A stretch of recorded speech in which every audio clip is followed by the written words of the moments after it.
Of resolutions, make them wear masks 24/7 for 14 months or be shamed.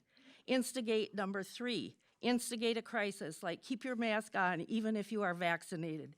And the 4th step in Marxism, normalization, where people are willing to give up their rights for the good of the whole. Remember the propaganda, the new normal? It will continue to be 20 seconds. repeated, or as you heard the word gaslighted, over and over until people give up in this country and what this country was built for, and that's freedom. Ladies and gentlemen of the Executive Committee, I urge you to vote no on forwarding this dangerous resolution to the full board. Stand up for our country's principles instead of listed in the Constitution. Quote, we are all created equal as defined by our natural rights. Thus, no one has rights superior to those of anyone else. We don't need this resolution. Thank you for listening. No, we will not listen. Listen, please. Please, we will not have any applause. We will have decorum in this meeting. Thank you. We will move on to number 3, Cindy Beatty, and I again will call out 20 seconds prior to the end of your 3-minute time limit. Thank you.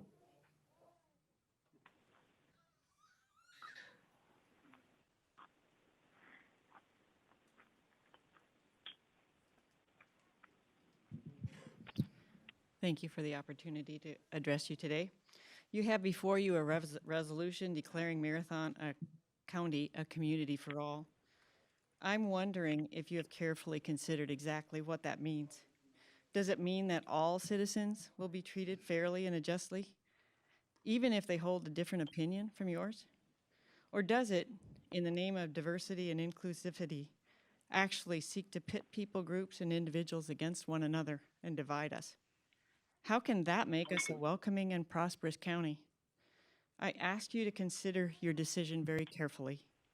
The ramifications of adopting this policy that says one thing but actually does another are huge. For this reason, I ask you to vote against this resolution. Thank you for your time. Thank you.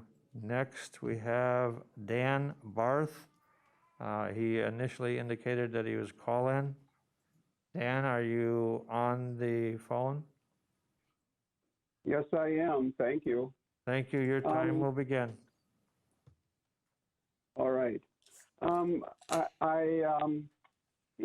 Marathon County, we're fortunate to have a wide variety of people living here, friends and neighbors.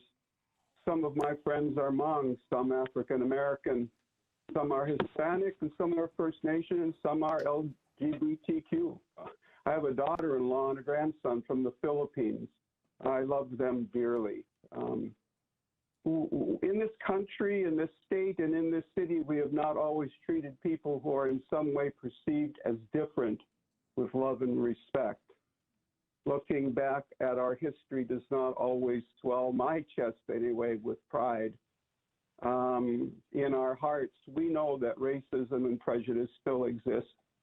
That some people, because of the tone of their skin, because of their religion, their gender, their country of origin, have to struggle to be respected and even to have to worry about their safety.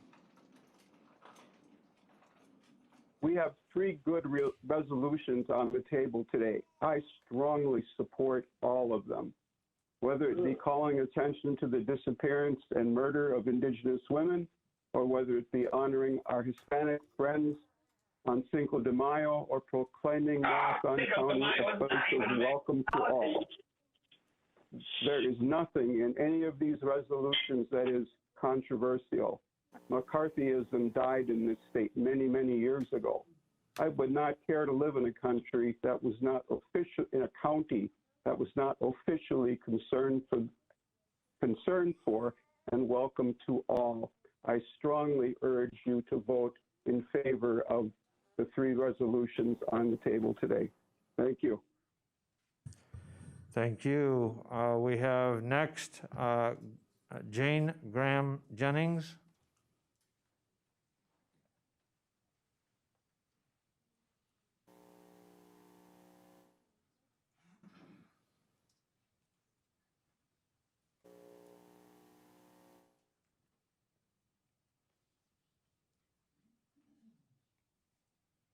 Good evening. I'm Jane Graham-Jennings, Executive Director of the Women's Community, and I'm here to talk about the resolution for all.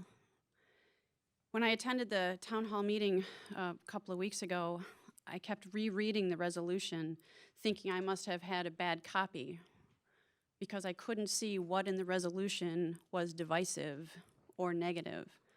The resolution is about bringing people together, is about making sure that everyone in our community feels a part of our community.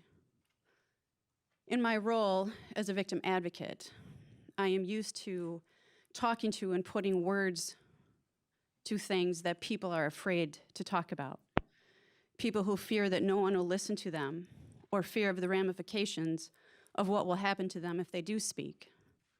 So I'm here speaking on their behalf as well. I keep going through the resolution again and again, looking for how this will harm anyone. It's not saying anyone gets treated better. It's not saying we're going to give someone something more. It's saying that everybody has a chance and an opportunity, and that this county and the county board wants to make sure everyone feels that they are welcome here. Last year sometime, I had a new employee. He moved from out of the area. He came to my office one day and he said, "Jane, can I talk to you? Can I ask you something?" I'm like, "Sure, what's up?" He's like, "Are there places we're not supposed to go around here?"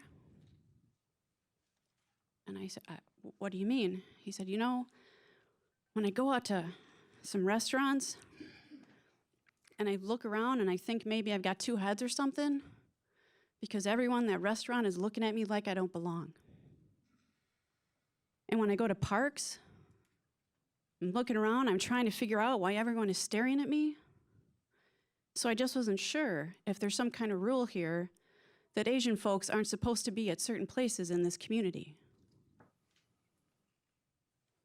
That's how he felt, trying to be a resident of Marathon County. This resolution, I heard people talking about we don't want to send a message. Well, it might be the wrong message. And this is what I can tell you from that story and from the many other voices I hear of Black, Asian, Hispanic, 20 seconds LGBTQ. left, 20 seconds left. Their voice says, we already got the message. We know what the message is. So I urge you, County Board, send a different message. Send the message that we do care about you. This is a community for all. This is an opportunity to change the message that they're already getting. Thank you. Thank you. We will move on next to Erin Crawford.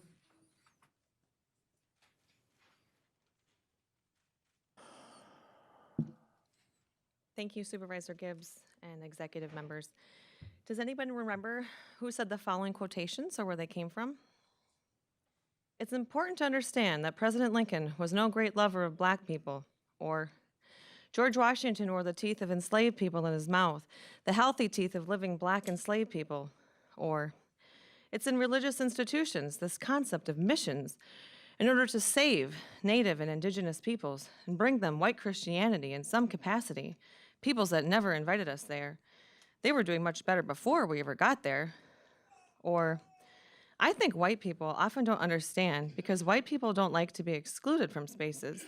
We have to respect the need for black or people of color only spaces." Or, how about, "Did you know that black fathers are the most involved fathers of any race?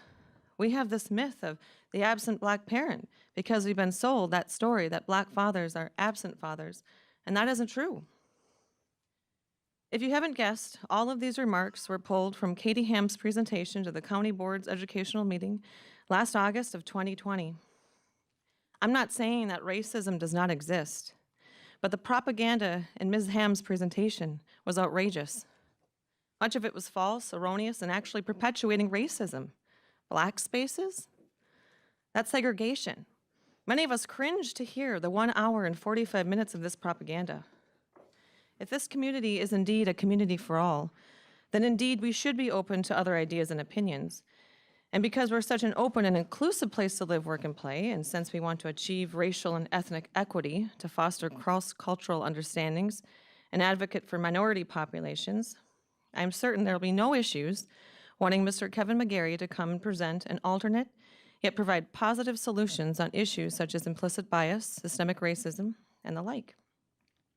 I'm sure this county board would in no way want to tell a Black man from San Francisco, California, with a very different background, who is also an expert and author in this very area of study, that he is not welcome to present free education to this county board, not one expense to the taxpayer. And in the interest of equal time, it would be only fair to see to it that Kevin McGarry would be able to give us another look, though he would not occupy the same amount of time as we've had with the other many presentations. Furthermore, I don't know about other supervisors, but I'm certainly tired of being called a racist if I'm opposed to the Community for All resolution. Wouldn't it be nice to have the confidence and tools and facts to come against these accusations from people who do not know me, 20 but seconds. say we need the Community for All resolution? I greatly look forward to Kevin's upcoming presentation to the board and to hear facts on these issues, and I also encourage the executive committee to vote against the Community for All resolution. Thank you. Thank you. Next, we have Tanya Reilly.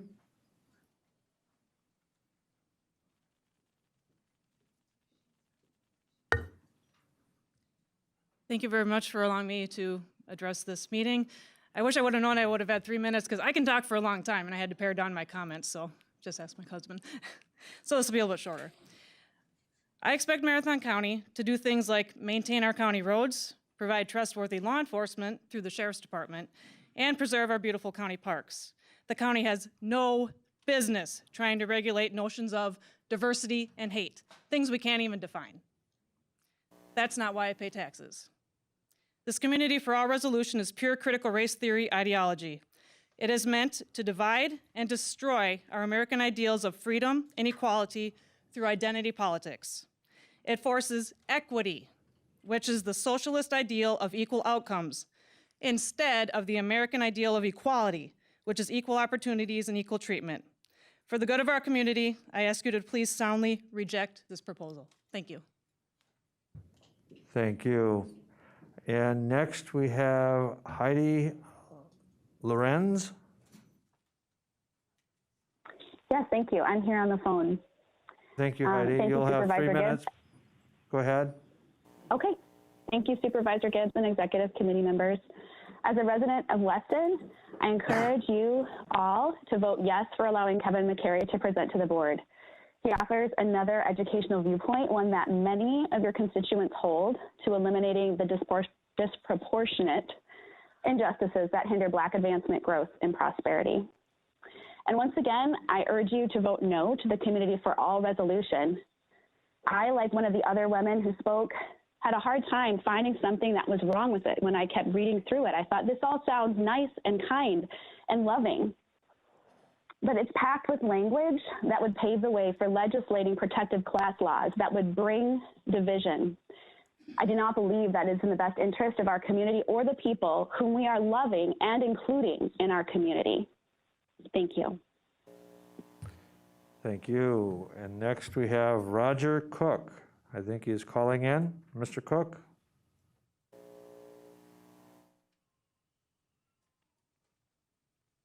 Mr. Cook, are you available? Are you still on mute? Yes. Yes, I'm here. Thank you, Mr. Cook. Do you hear me? Your 3 minutes will begin. Go ahead. Very good.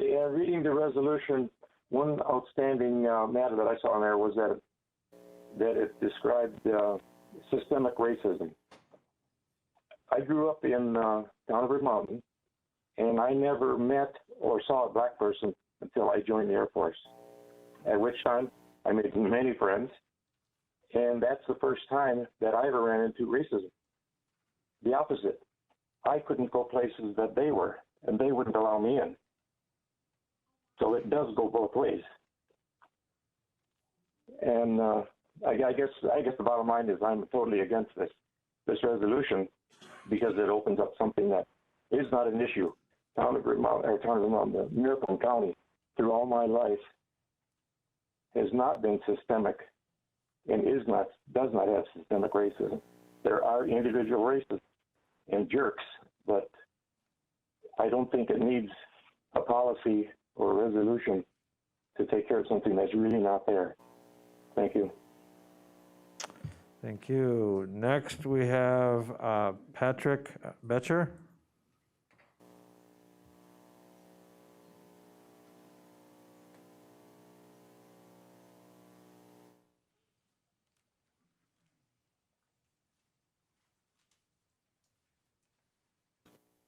Hello, and thank you for giving me the opportunity to speak. My name is Patrick Bacher, and I live at 505 South 22nd Avenue right here in Wausau. I've been a Wausau resident for 16 years and a lifelong Central Wisconsin resident. The Community for All resolution isn't a new concept. It didn't fall from the sky.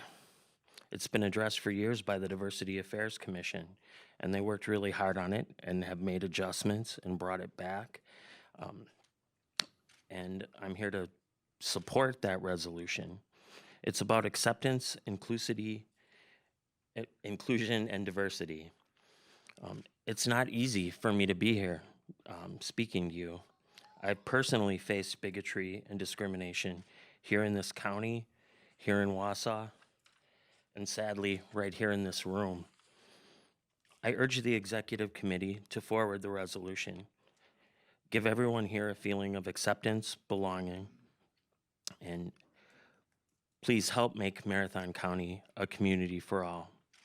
I'm not here for myself alone. I'm here because I care about our community. I am here because I care about the message we send to our neighbors, family, and friends of all races, colors, creeds, and sexual identities. The only divisive thing here in our community is hatred. I also have read the resolution several times. Most of it is part of the county's own mission statement.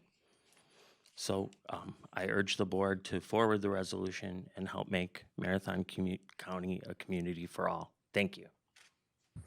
Thank you. Next, we have Bruce Grau. Bruce Grau. Do you mean Bruce Bohr? No, I'm, Bruce Grau. you're still coming up, Bruce, and I will restart the clock. Bruce Grau. Bruce Grau, yes. As a member of the Wausau Poor People's Campaign, I'm speaking in favor of the Community for All resolution. If you feel it's wrong that the wealth gap between the top 1% and the bottom 50% is over $25 trillion and growing, if you feel it's wrong that women, children, Black, Indigenous, people of color, transgender, and working people live in poverty in our area, up to double-digit percentages, if you feel it's wrong that people who take responsibility by working multiple jobs and still can't make ends meet for their family, and if you feel it's wrong to have our fellow citizens feel less than equal and disrespected,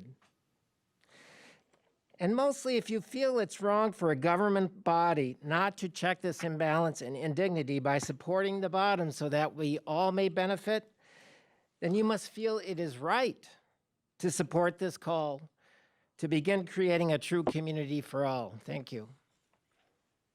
Thank you. We next have Christine Salem.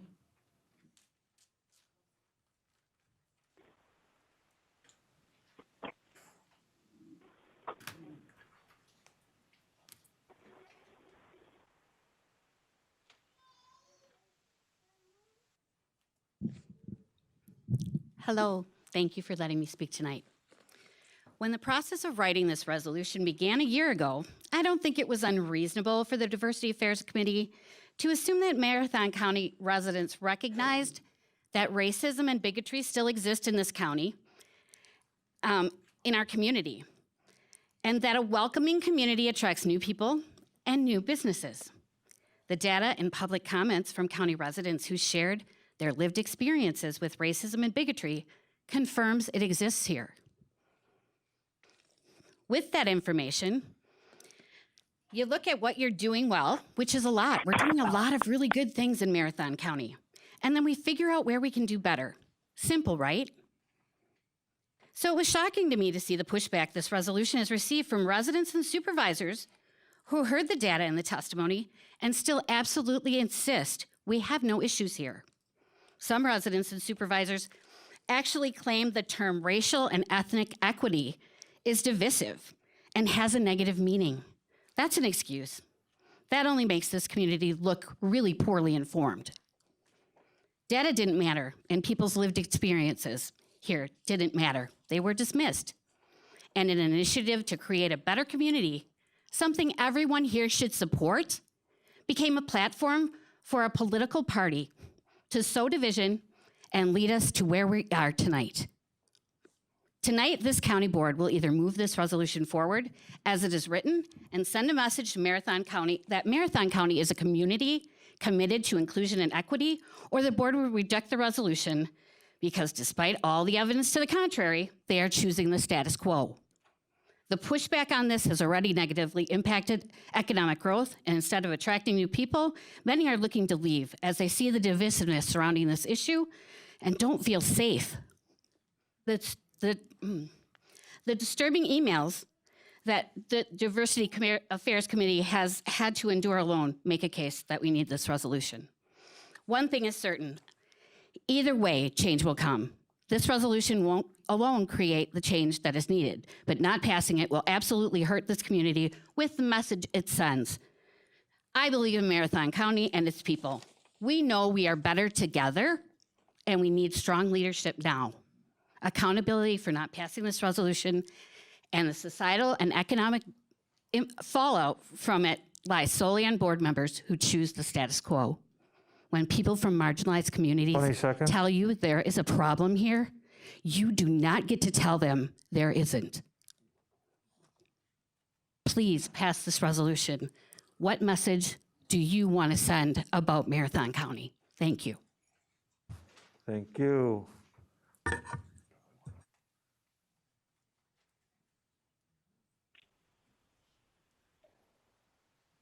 Just one reminder, in proper decorum, if you would please address all of your remarks to the chair and not address the audience, please. Thank you. Next, we have Katie Rosenberg.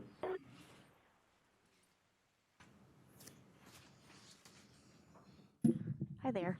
Katie Rosenberg, former Marathon County Board Supervisor, current City of Wausau Mayor. Thank you to the members of the Executive Committee for allowing public comment today. I felt the need to show up and comment because I read comments in the record review from some supervisors that the issues in this resolution are city issues. Wausau holds about 30% of Marathon County's population and is the county seat. When Wausau succeeds, the county succeeds. If Wausau were to fail, what would that do for the county?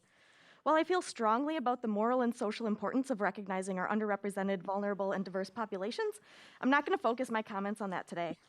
I'm going to focus on our economy. According to the World Economic Forum, more inclusive communities have better economies. Inclusion is linked to greater competitiveness and stronger financial results.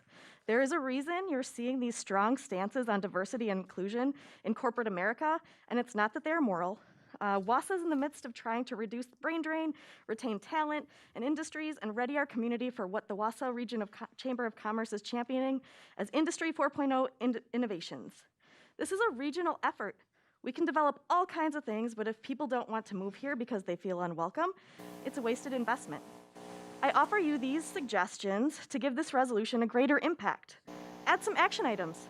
Use it as an opportunity to sign on to the Greater Wausau Prosperity Project's goals of developing, attracting, and retaining a diverse and skilled workforce and talented individuals. Use it as a catalyst to support nurturing, growing, and attracting diverse technology-enabled companies. And use it as a commitment to support our community in developing quality places and amenities to attract the best and brightest of every background. Thank you for your time. Thank you. Next, we have Jack Hogan.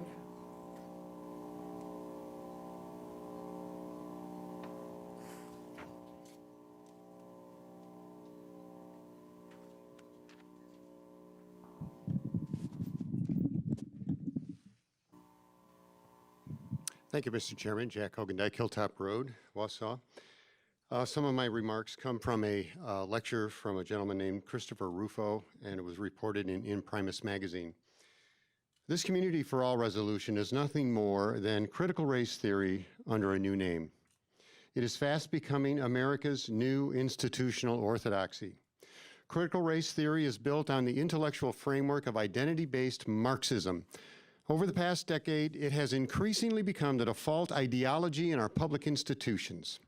It has been injected into government agencies, public school systems, and corporate America in the form of diversity training programs, human resource modules, public policy frameworks, and school curriculum. There are a series of euphemisms deployed by its supporters to describe critical race theory, including such words as equity, social justice, diversity and inclusion, and culturally responsive teaching. Equity sounds non-threatening and is easily confused with the American principle of equality. But the distinction is vast and important. Indeed, equality, the principle proclaimed in the Declaration of Independence, the Civil Rights Act of 1964, and the Voting Rights Act of 1965, is explicitly rejected by critical race theorists. In contrast to equality, equity is defined and promoted by critical race theorists as little more than reformulated Marxism. In the name of equity, some have proposed suspending private property rights, seizing land and wealth, and redistributing them along racial lines. An equity-based form of government would mean the end not only of private property, but also of individual rights, equality under the law, federalism, and freedom of speech. These would be replaced by race-based redistribution of wealth, group-based rights, active discrimination, and omnipotent bureaucratic authority. Critical race theory would overturn the principles of the Declaration and destroy the remaining structure of the Constitution. CRT is a revolutionary change, and it's happening at the federal, state level, and is spreading to county governments, school districts, and more. This ideology will not stop until it has devoured all of our institutions. We need to remember that what really gives us value and makes us equal, we are all created in the image of Almighty God. That is what gives us all our value, a value that is equal and inestimable. Our value does not come from the color of our skin, our gender, our abilities, or lack thereof. As soon as we assign value based on these factors, we will create an environment of oppression and disparity. This is not the road we want to travel. Please reject this resolution and recognize that Marathon County, while imperfect, is already a community for all. Thank you. Thank you. Up, please. Next, we have Jeff Sargent. Hi, this is Jeff Sargent. I live at 920 Winton Street in Wausau. I'm the Executive Director of United Way of Marathon County. The Life Report has been published every 2 years since 1997, and it has been a respected report for the past 24 years. United Way oversees the production of the report with the help of many volunteers and funding sponsors. This data-driven report depicts the quality of life in Marathon County. The calls to action are used to inform the work of community organization. The purpose of the Life Report is to acknowledge community strengths, identify community challenges, and serve as a catalyst for change by advancing community conversations and partnerships. The Life Report established 7 community calls to action: alcohol, child care, diversity, inclusion, and belonging, drug treatment and recovery, housing, water quality, workforce development. The purpose of these calls to action is to advance community dialogue and stimulate action to improve the community's well-being. One of those calls to action is diversity, inclusion, and belonging. The report highlights concern from survey residents, members of Marathon County. The report worked with UW River Falls to administer the Life Survey and has been validated by their Survey Research Center. As an organization, United Way of Marathon County has used the Life Report to inform our work, including the topic of diversity, inclusion, and belonging. We encourage all organisms and entities to explore the calls to action and engage in meaningful discussions to address challenges identified in the report. The fact that there is discussion around diversity, inclusion, belonging, demonstrates that the report is doing its job. It's serving as a catalyst for change by advancing community conversations and partnerships. Thank you. Thank you. Next, we have Lavonne Rondo.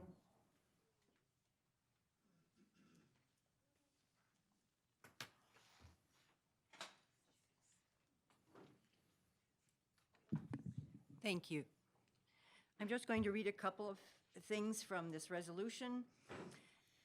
Just to make a point, it says that this community, that they are committed to the goals of ensuring that everyone is welcome within the county's borders and the protection and preservation of the rights, freedoms, safety, and security of its residents.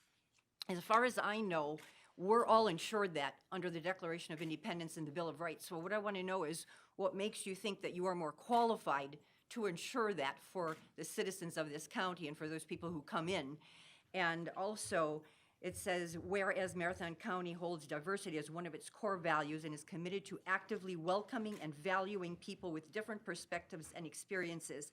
I've already found that. I belong to, or go to, the Cross Church. And if anyone is familiar with that, it is a multicultural church. As a matter of fact, the pastor, Yao Yang, purposely encouraged people of all cultural ethnicities to come and be part of his church, and is very welcoming. They've been welcomed. We welcomed Hmongs in our community years ago, and they've made themselves a part of this community with no problem whatsoever, and we've welcomed them. So I've not seen where people are not welcomed in this community. And because we're human beings, we are always going to have some people that are prejudiced. But as my husband told me, when he went to Milwaukee one time when he was working there, he walked into a black bar, and if you think he was welcome, he was not. They looked at him. So it happens on both sides because we're different people, but that doesn't mean there is intrinsic racism in this community. I don't see it. And I've seen so much of the other.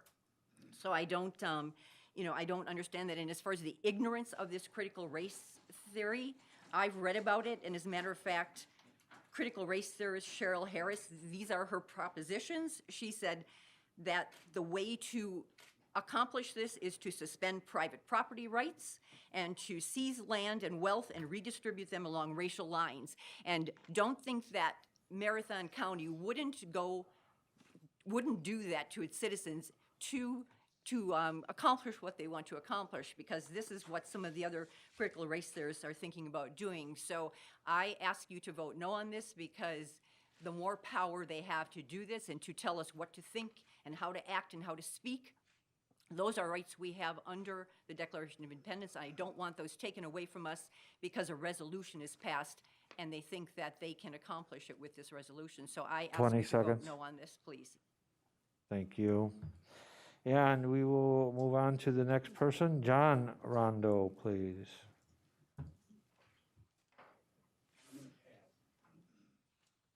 Okay. And John is elected to not address the committee, so we are move on to the next person that is signed up, and that is Tina Jensen.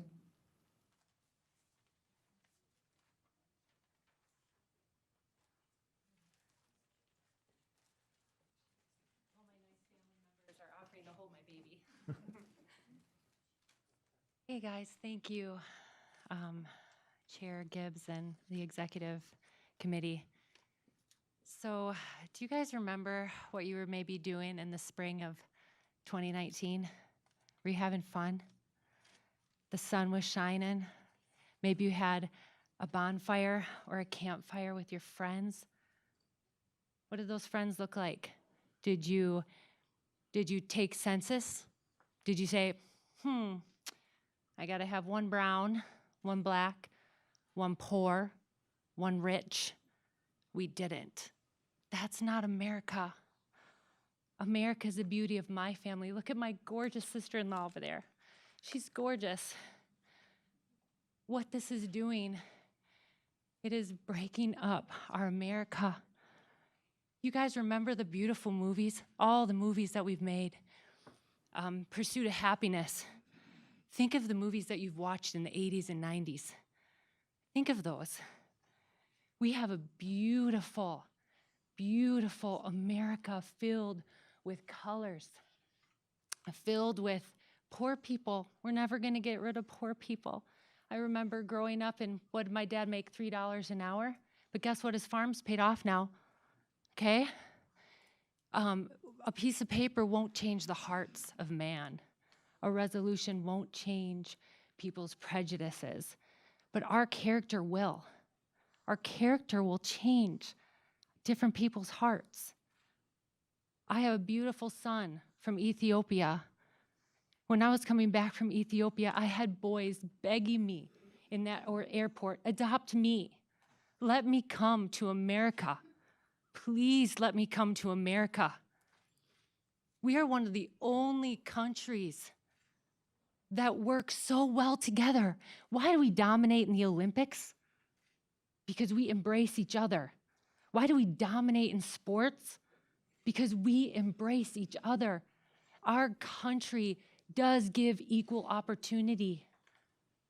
That is our country. And again, it is beautiful. We are an Air Force family as well. Oh, the beauty in that. That's why we have one of the most amazing militaries, because we function together. Again, we can't get rid of people's prejudices. We all have them. I don't like to see a pregnant woman smoking. I'm sorry. 20 seconds, please. Okay? Be honest with yourself. I hate it when people come to rolling stops. And you know what? I got 7 kids, 14 and under. You know how many people stare at me? A lot. Are those all yours? Goodness gracious. Oh, can you control your kids in the store? Time, please. Thank you so much. And remember, America's beautiful. Next, please. Please, next. We have Bruce Bohr, please. Thank you. This is Bruce Bohr, 440 Northridge Road, Marathon, Wisconsin. Chairman Gibbs and members of the Executive Committee, there has been much talk about systemic racism in the United States. I have seen some credible specific examples of systemic racism outside of Marathon County. I'm aware of a major university that discriminates against Asian students. I've heard about a proposed federal program that would make payments to farmers based upon their skin color. My own children have dealt with discrimination due to affirmative action programs at universities. I have now found an example of systemic racism in my own backyard. A Community for All resolution is a specific example of systemic racism. The use of the word equity in this resolution undermines the principle of equality that is the foundation of the government of the United States of America. I encourage you to read the 14th Amendment of the United States Constitution before you vote on this resolution. I am confident that the supporters of this resolution have nothing but good intentions, but I must warn you that sweet-sounding phrases and good intentions can have unintended bad consequences. When government abandons equality in favor of equity, it means the end of private property, individual rights, equal treatment under the law, and freedom of speech. Government cannot give anyone something without taking it away from someone else.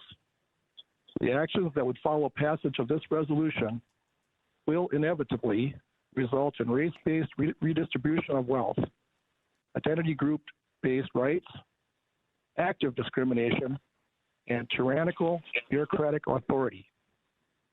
The resolution says that we must strive for diversity.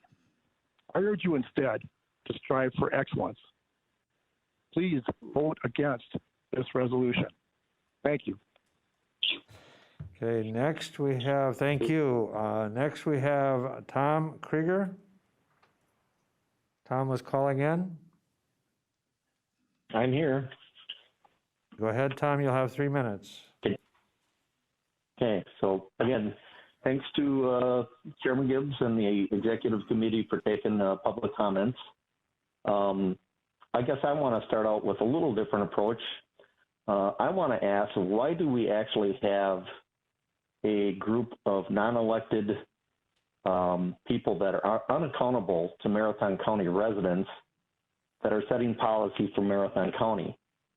That's actually the job of the Marathon County supervisors. So that's my starting point. We already have plenty of laws on the books that address discrimination. And what I'm going to ask is, are we going to get to the point where we hire people because of the color of their skin or their sexual orientation, instead of actually asking, can this person be the best to do this job that we're looking for today? Because that really is kind of the direction that we head with the passing of this Community for All resolution. Instead of focusing on our differences and judging by the people by the color of their skin and things like that, we should actually be looking at people for who they are and their actions, and you know, making decisions based on that. We need to actually get to a society that's basically colorblind to these things if we truly want to be inclusive with all groups. But by passing this resolution, you would actually just be creating division based on whether you're black or white, or if you are of a certain sexual orientation. So we wouldn't be moving in the correct direction that way either. And I'm kind of concerned that if you as the supervisors decide that you are going to vote against this resolution, that these people that claim they want to be inclusive to all are probably going to call you a racist or homophobes or xenophobe or whatever the term of the day is. It seems like in so many cases that, you know, it all sounds wonderful until you disagree with what's being said, and then you become the enemy that needs to be taken out.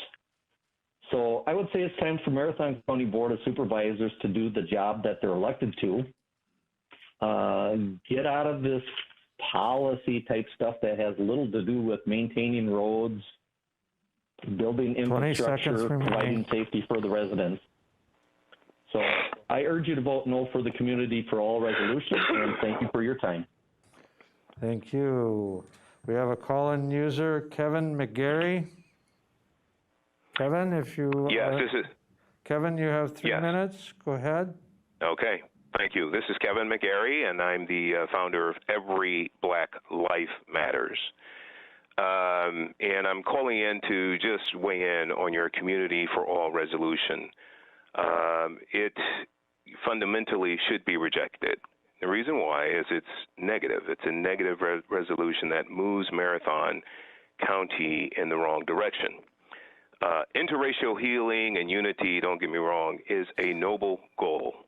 But the issue comes when you further divide people based upon race and based upon melanin in their skin or lack thereof. That is not the way to bring healing and unity.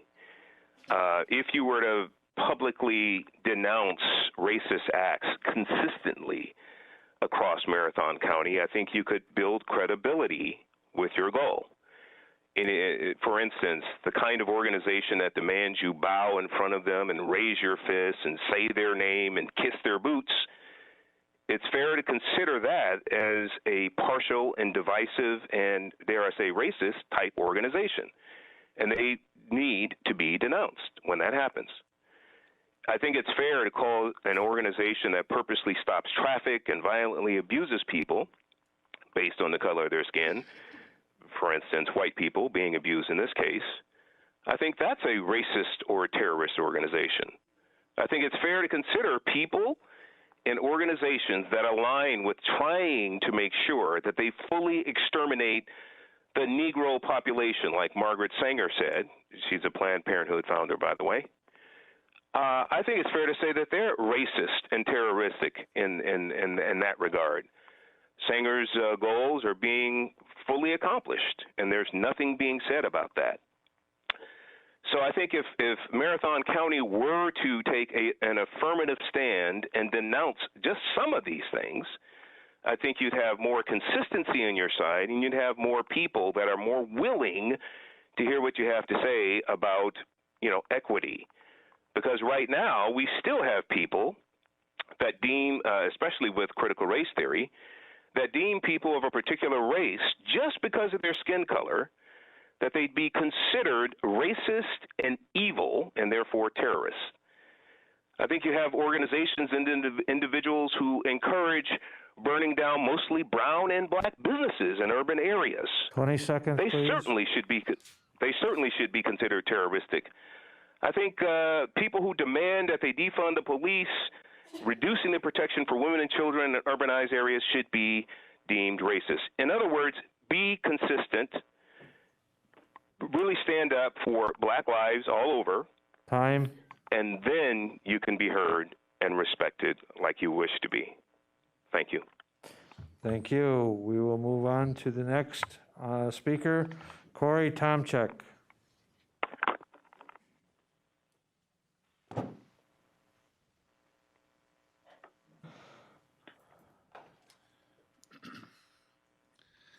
Thank you, Corey Tomczyk, Mosney, 35th District for the county. I'm here to speak to the Executive Committee against the Community for All resolution. And I have a question. Is this really the best use of your time? Is this the best expenditure of my tax dollars? Because your presence here is an expenditure of my tax dollars. And from where I stand, I see it as a shining example as a failure of leadership on the county board. The resolution has been shot down multiple times, yet you keep bringing it back. Are you just trying to wear your board down? Or is it your committee trying to wear you down? Or are you trying to wear us down? Ladies and gentlemen, understand that equity is not and never will be equality. Equity is equal outcomes. Equality is equal opportunities. You may have heard that before tonight. In America, we enjoy freedom, and that includes the freedom to be stupid. For you to expect that you can change someone's heart is simply ridiculous. In the fifth whereas of this resolution, it states that the comprehensive plan calls for leadership to ensure that Marathon County is an open, inclusive, and diverse place to live and work. How do you intend to ensure that? I've got news for you, ladies and gentlemen. You are not that important, and you do not have that kind of power. If you're going to govern for feelings, you have already failed as a leader. And the sixth whereas, it states that being perceived as open, safe, and accessible is important to our future prosperity. Really? That's news. And apparently we paid money to have someone tell us that. And the seventh whereas, it states that we need to bring in non-traditional workers to attract and retain skilled workers from outside the region. So who is non-traditional? Is someone from outside our established demographics non-traditional? And if these words are true, if this is the case, then we're supposed to bring in outsiders to attract outsiders? That makes no sense. The 10th whereas, it states the board acknowledges that disparity of opportunity and systemic inequality exist across our nation and within our community. So according to your document, everywhere in our nation, the equal rights laws are being ignored, and you are aware of people's rights being violated within our community, and a resolution is the best you can do to address that? Be careful what you enter into a record of the governing body. You can set yourself up for problems later. I'm not the first person to tell you this. Unintended consequences can haunt you. Be careful with the last sentence of this document. This resolution states that you will utilize the verbiage of this document to implement and develop policies to govern the residents of Marathon County. If I sound annoyed, you are correct. I expect better from our local government. Thank you. Thank you. Moving on to Jeff Koch. Kocha? Kocha, thank you. I'm sorry, I apologize. Quite all right. Thank you for hearing me. I rewrote a Community for All resolution into a form that I would support, and here it goes. Marathon County is looking for new ideas, skills, talents, and experiences, regardless of race, ethnicity, age, gender, religion, etc. Please come and help make us better. You're welcome here. That one I could support. Now, the way it's written, it's just another activity designed to position the county via virtual virtue signaling ambiguous language with multiple interpretations to establish a basis for future policy based on groupthink. Until you define what you mean by equity, until you tell me who judges what is hate and hate motivated or hate based, it's unsupportable. I question the word inclusion. Is inclusion a test for policies, as in we determined that this policy may alienate this community, therefore it cannot be implemented or must be stricken? Or is inclusion itself a policy, as in we do not have enough left-handed plow drivers, so let us hire 3 more of them?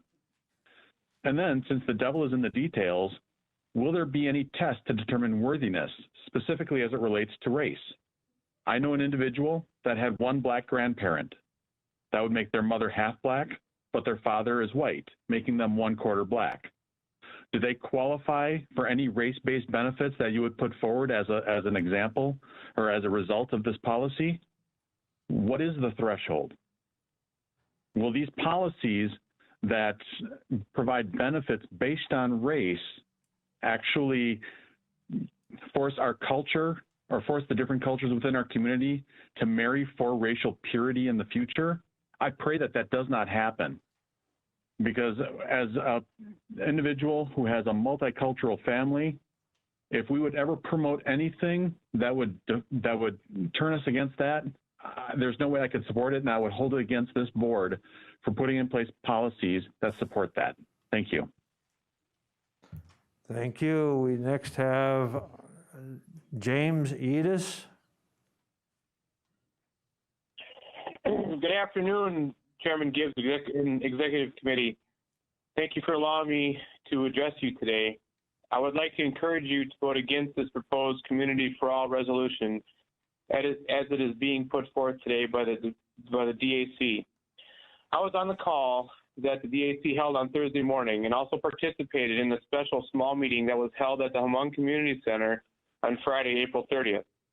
I parked my tractor, washed up, drove into Wausau, and proceeded to work for the better part of 2 hours on trying to come to a compromise on how to present you something that both sides could live with. Sadly, it was all for naught, as our good faith effort was immediately cast aside by Tanya Campbell's motion and Thomas Wen's second to reject our compromise without even the slightest consideration. To the credit of Supervisor Conway, he tried to step in to salvage our work, but to no avail, and Chairman Zhang was very busy keeping the meeting going, as it became very confusing at times who was speaking to what and what would needed to be amended and voted on. He, by the way, also did great work on the 30th, running that meeting, and was very patient and understanding with us all. During the meeting on the 30th that we had together, Ms. Campbell made the comment that the real reason for this resolution was in response to the George Floyd incident in Minneapolis. So really, it has nothing to do with our community in the first place. So once again, please allow me to make my position clear. We have no systemic racism or diversity problems in our county, and I dare anyone to prove otherwise. It is not the duty of our county board to get involved in matters of opinion such as this, but to run the business of the county as a business and be stewards of the people's tax money.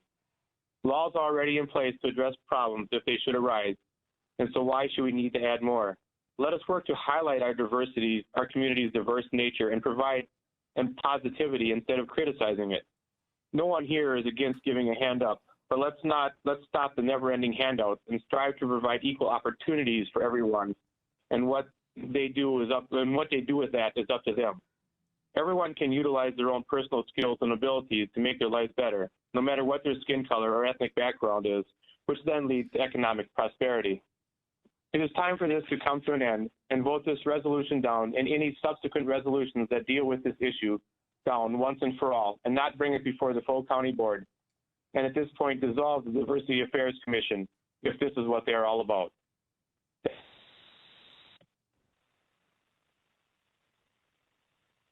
Are you finished, Mr. Udis? Thank you.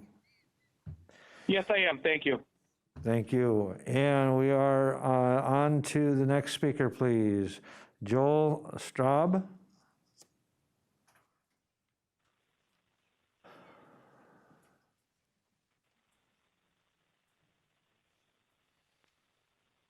Thank you, Chairman Gibbs and the Executive Committee. My name's Joel Straub. I live at 860 West Nelson Road, Cronenwetter. I'm a newly elected trustee to the village board in Cronenwetter. And I don't have any prepared statements or anything because I just found out about this about an hour and a half ago. That for some reason, people in Marathon County, in particular, you guys, seem to have a problem with understanding human beings.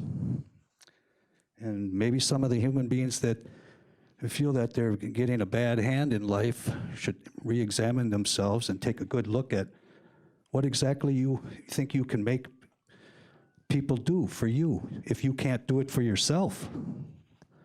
And what do you think you're going to accomplish by making people obey an order that you present to them?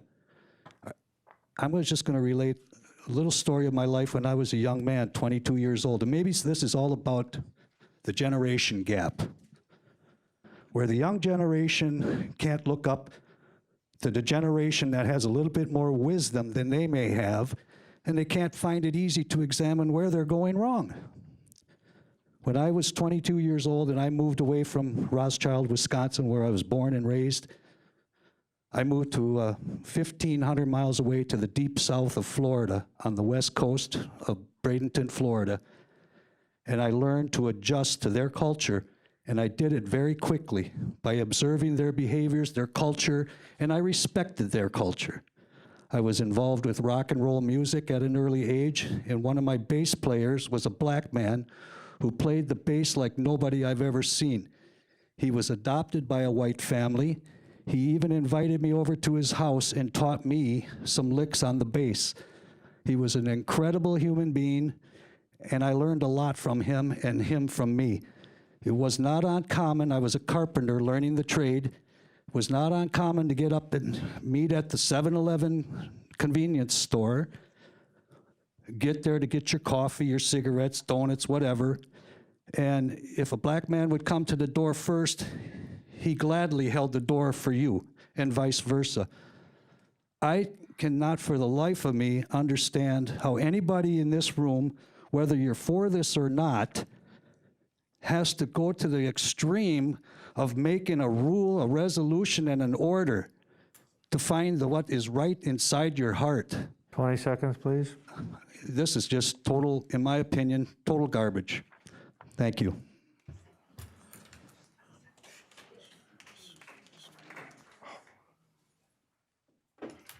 Okay, we have Verna Wesnick.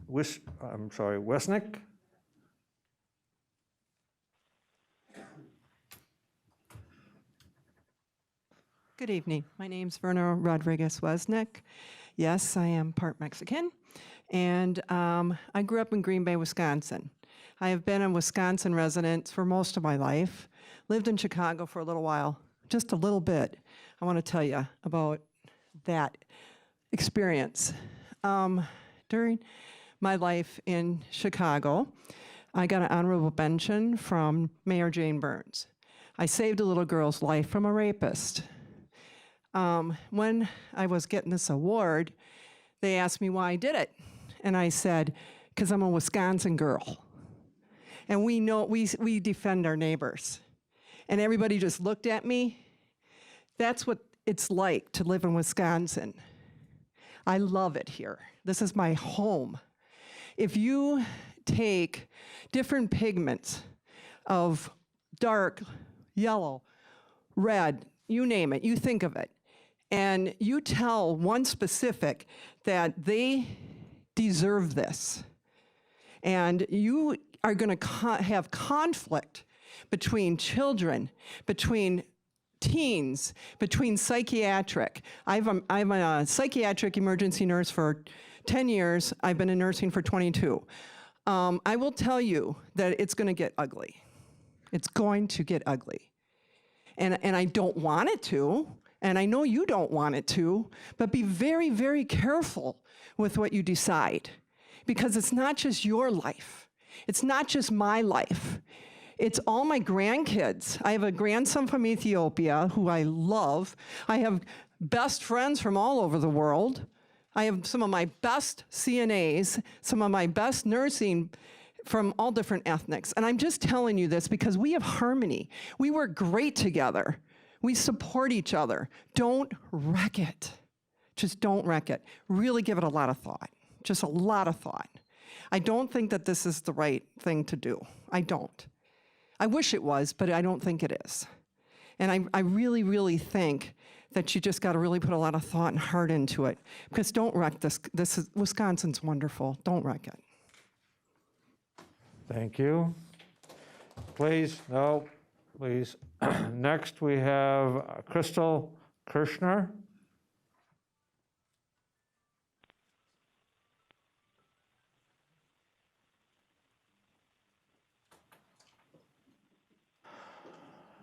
Hello, my name is Crystal Krieger. I'm a transgender woman living in Wausau. I have often been made to feel unwelcome and uncomfortable, but the people who have lived here, when they have gotten to know me, when they have opened their minds and listened to all of my concerns and struggles, have been very kind and willing to make this a nice place to live for me.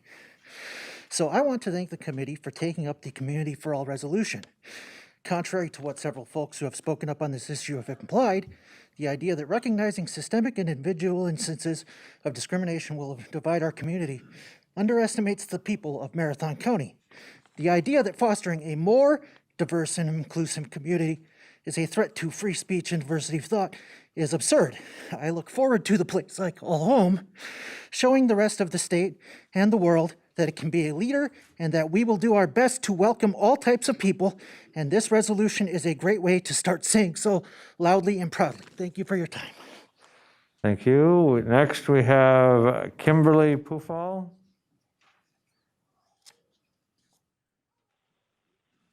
Hello, my name is Kimberly, and I have lived in Marathon County my entire life. It took me a very long time to feel safe enough living in Marathon County to come out as a queer woman. It took me a very long time to feel safe enough, in large part because I didn't see any community support for marginalized folks. I truly had planned to leave the community as soon as I could. Life had other plans, and I stuck around. And in that time, I came to realize that I wanted to work to create the change that I needed to see here in Marathon County.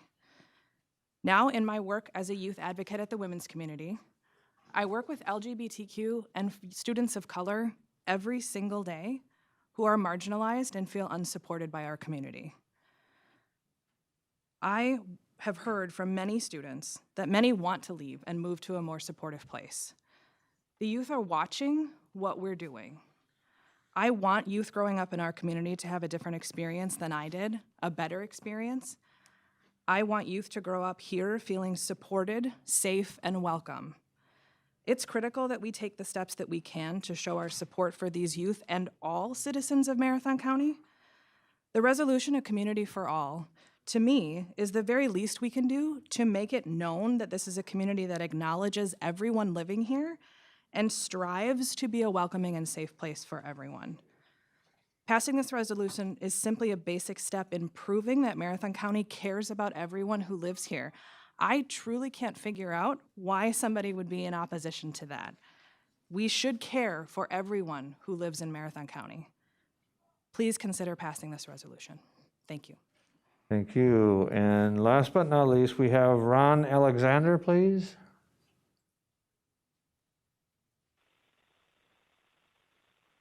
Thank you, Chair Gibbs, for this opportunity. I want to show my support and express my support for the resolution, Community for All. And I'm also going to refer to the 12th edition of the Life Report in Marathon County and go to the call for action, diversity, inclusion, and belonging to create a community that is diverse, inclusive, and everyone has a sense of belonging. I was there that January day in 2019 when this report was presented to a auditorium full of people. And I recall a panel of local professionals, 5 of them, that at some risk described each of them their individual instances of discrimination and times when they felt unwelcome in our community. And I believe that this resolution is a step in the right direction to address some of the concerns that they expressed that day. And I want to suggest in closing that fairness isn't everyone getting the same thing, but fair is everyone getting what they need to be successful. And I believe that this resolution resonates and would allow everybody to be treated fairly. Thank you. Thank you. And with that, I will close the public comment, and I want to thank everyone for their input. And the executive committee will move on to item number 3, approval of the April 15, 2021 executive committee meeting minutes. What is your pleasure? Mr. Chairman, I would move approval. Second. Motion by Supervisor Robinson and second by Supervisor Langenhahn to approve the April 15th, 2021 executive committee meeting minutes. Is there any discussion? Any discussion? Seeing none, all those in favor of the motion signify by saying aye. Aye. Aye. Aye. Opposed? Same sign. Motion carries. Thank you. And we'll move on to item number 4, policy issue for discussion and possible action. Item number 4A, county board meetings to be held in person. I put this back on the agenda so that we could have a discussion. Interestingly enough, today, CDC released some new guidelines. And those new guidelines say that you can meet in person if without masks if you are fully vaccinated, and outside also. So I feel that my personal feelings are that at some point we need to get back to in-person meetings so that we can have discussion with individuals face-to-face rather than through WebEx. But that's my, so I throw it out to the executive committee for, I did receive one comment from one supervisor and felt that there was still too much disease and COVID-19 and the variants, and would not wish to move back to in-person meeting. So I throw it out for discussion.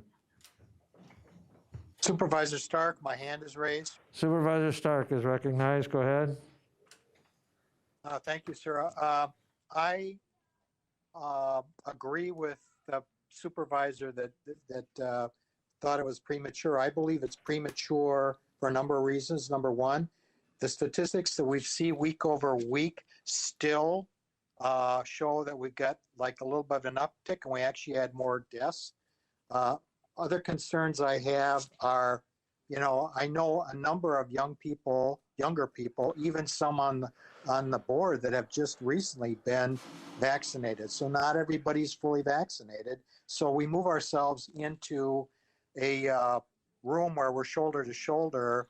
I feel uncomfortable with that. I'm a caregiver to a couple of people where I limit my access to things because they have comorbidities or compromised immune systems.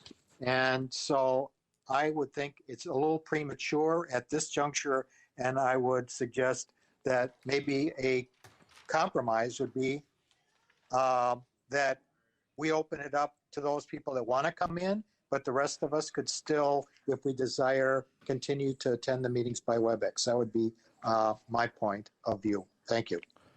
Thank you. Other discussion? Supervisor Robinson.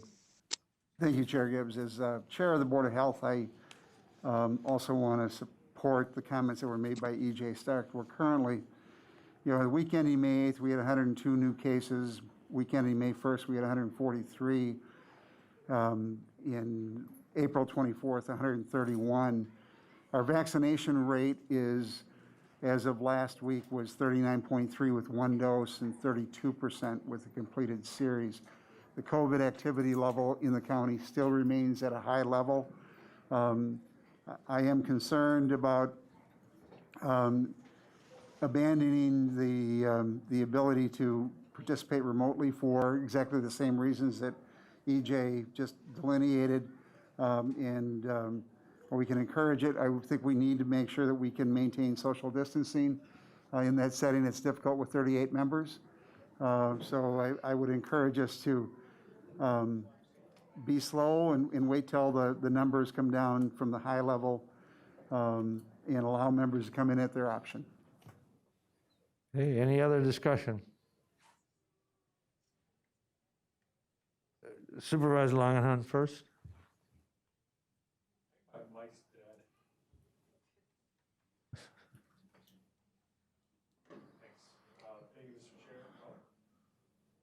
There, thank you, Mr. Chair, and thank you, Supervisor Robinson.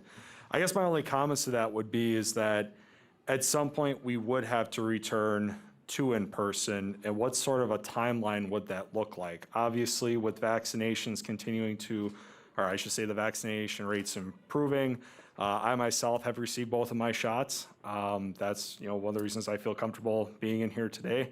I think that we have to set some sort of an idea going forward about when we will be able to meet in person again. The CDC guidance, I myself have not read it, but it's very reassuring as far as where we're going. I just think that we should continue to have a discussion about when it will be when all 38 members will be back in this room. In the short term, the other two people that have spoken today, I respect their comments. I do believe that it's probably a little premature, but I do think that we need to be very realistic about when we can finally meet in person again. Thank you. Okay, any other discussion? Supervisor Harris.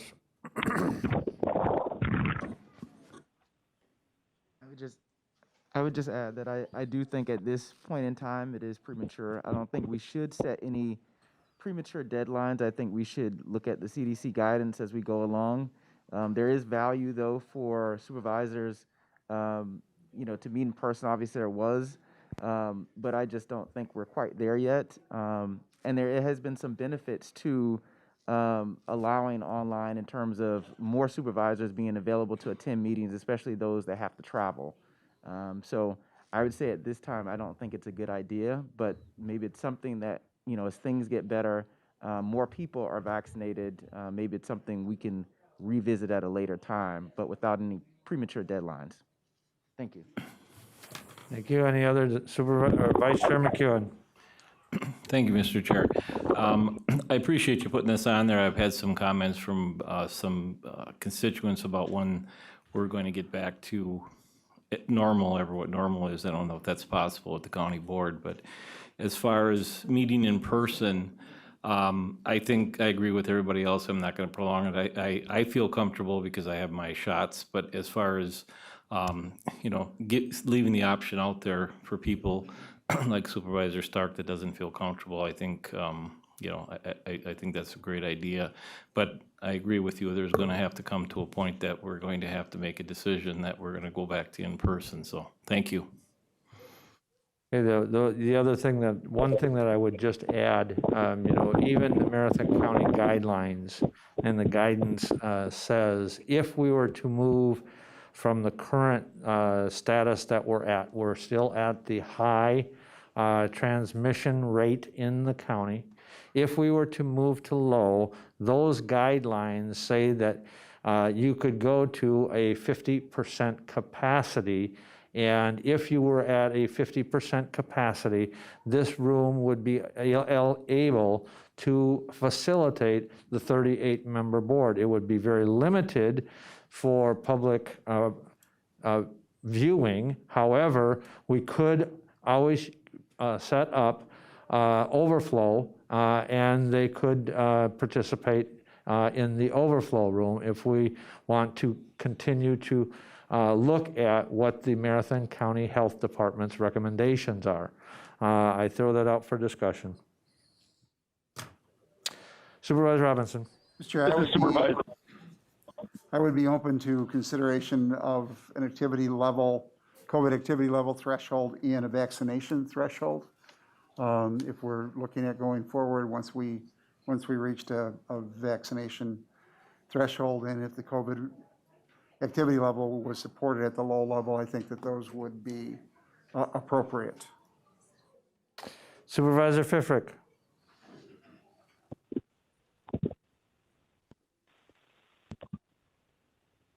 Supervisor Pfeffrick, you're recognized. Yeah, thank you.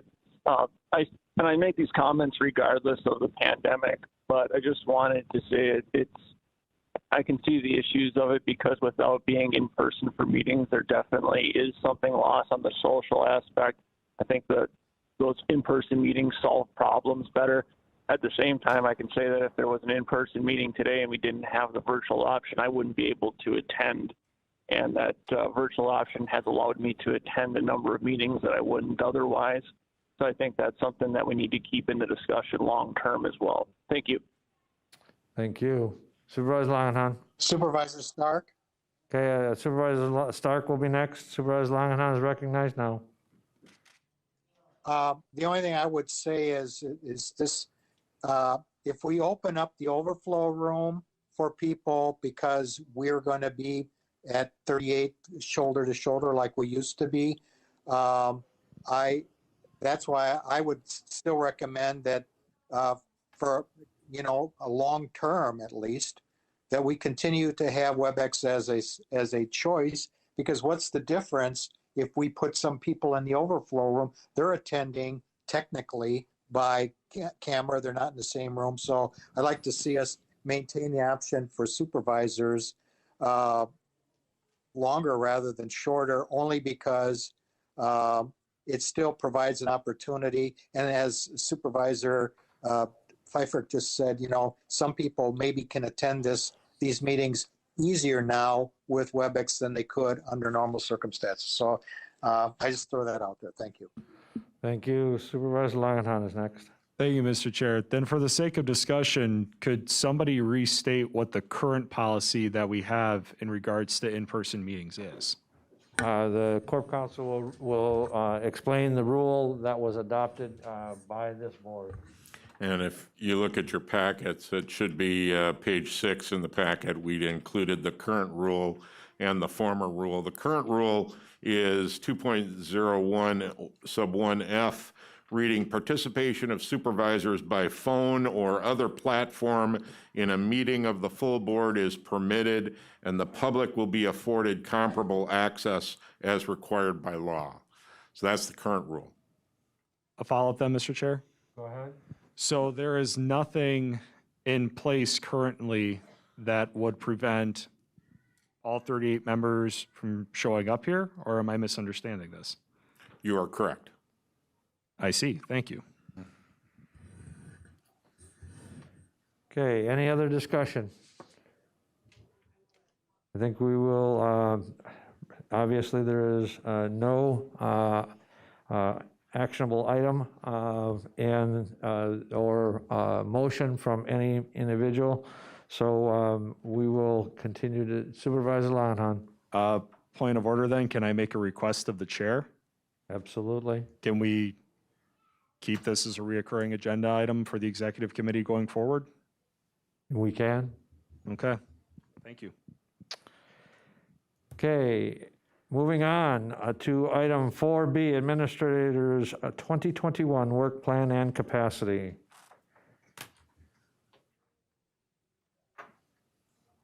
Thank you, Mr. Chair. I asked to be put on your agenda today just to give you an update, and in your packet, there is a 2021 work plan with a notation of a May 13th, 2021 progress update. And I had intended on going through all the items, but in light of your agenda, I'll be very brief. If you have any questions, please reach out to me and I can provide you specific updates on each of those many items within the work plan. I wanted to hit on one piece, and it's within the agenda, and that is one of capacity. Just to keep the board informed, At this point, we have a number of, in my mind, what are very significant vacancies that we're looking to fill.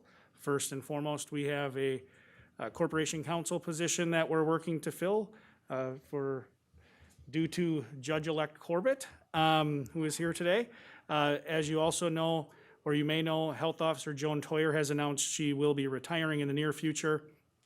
I've previously communicated to the board the deputy administrator position. We will have a vacancy. We're also onboarding a number of significant new staff. The CPZ director position was recently filled. We recently filled the communication and engagement strategist position that individual has not started as of yet, but will shortly. And the employee resources director is new in that position as well. So my main point at this time is to really ensure that we have the capacity to do those recruitments and do them well, do those onboardings very effectively. And essentially that means to be effective, we have to be somewhat selective in what we move forward.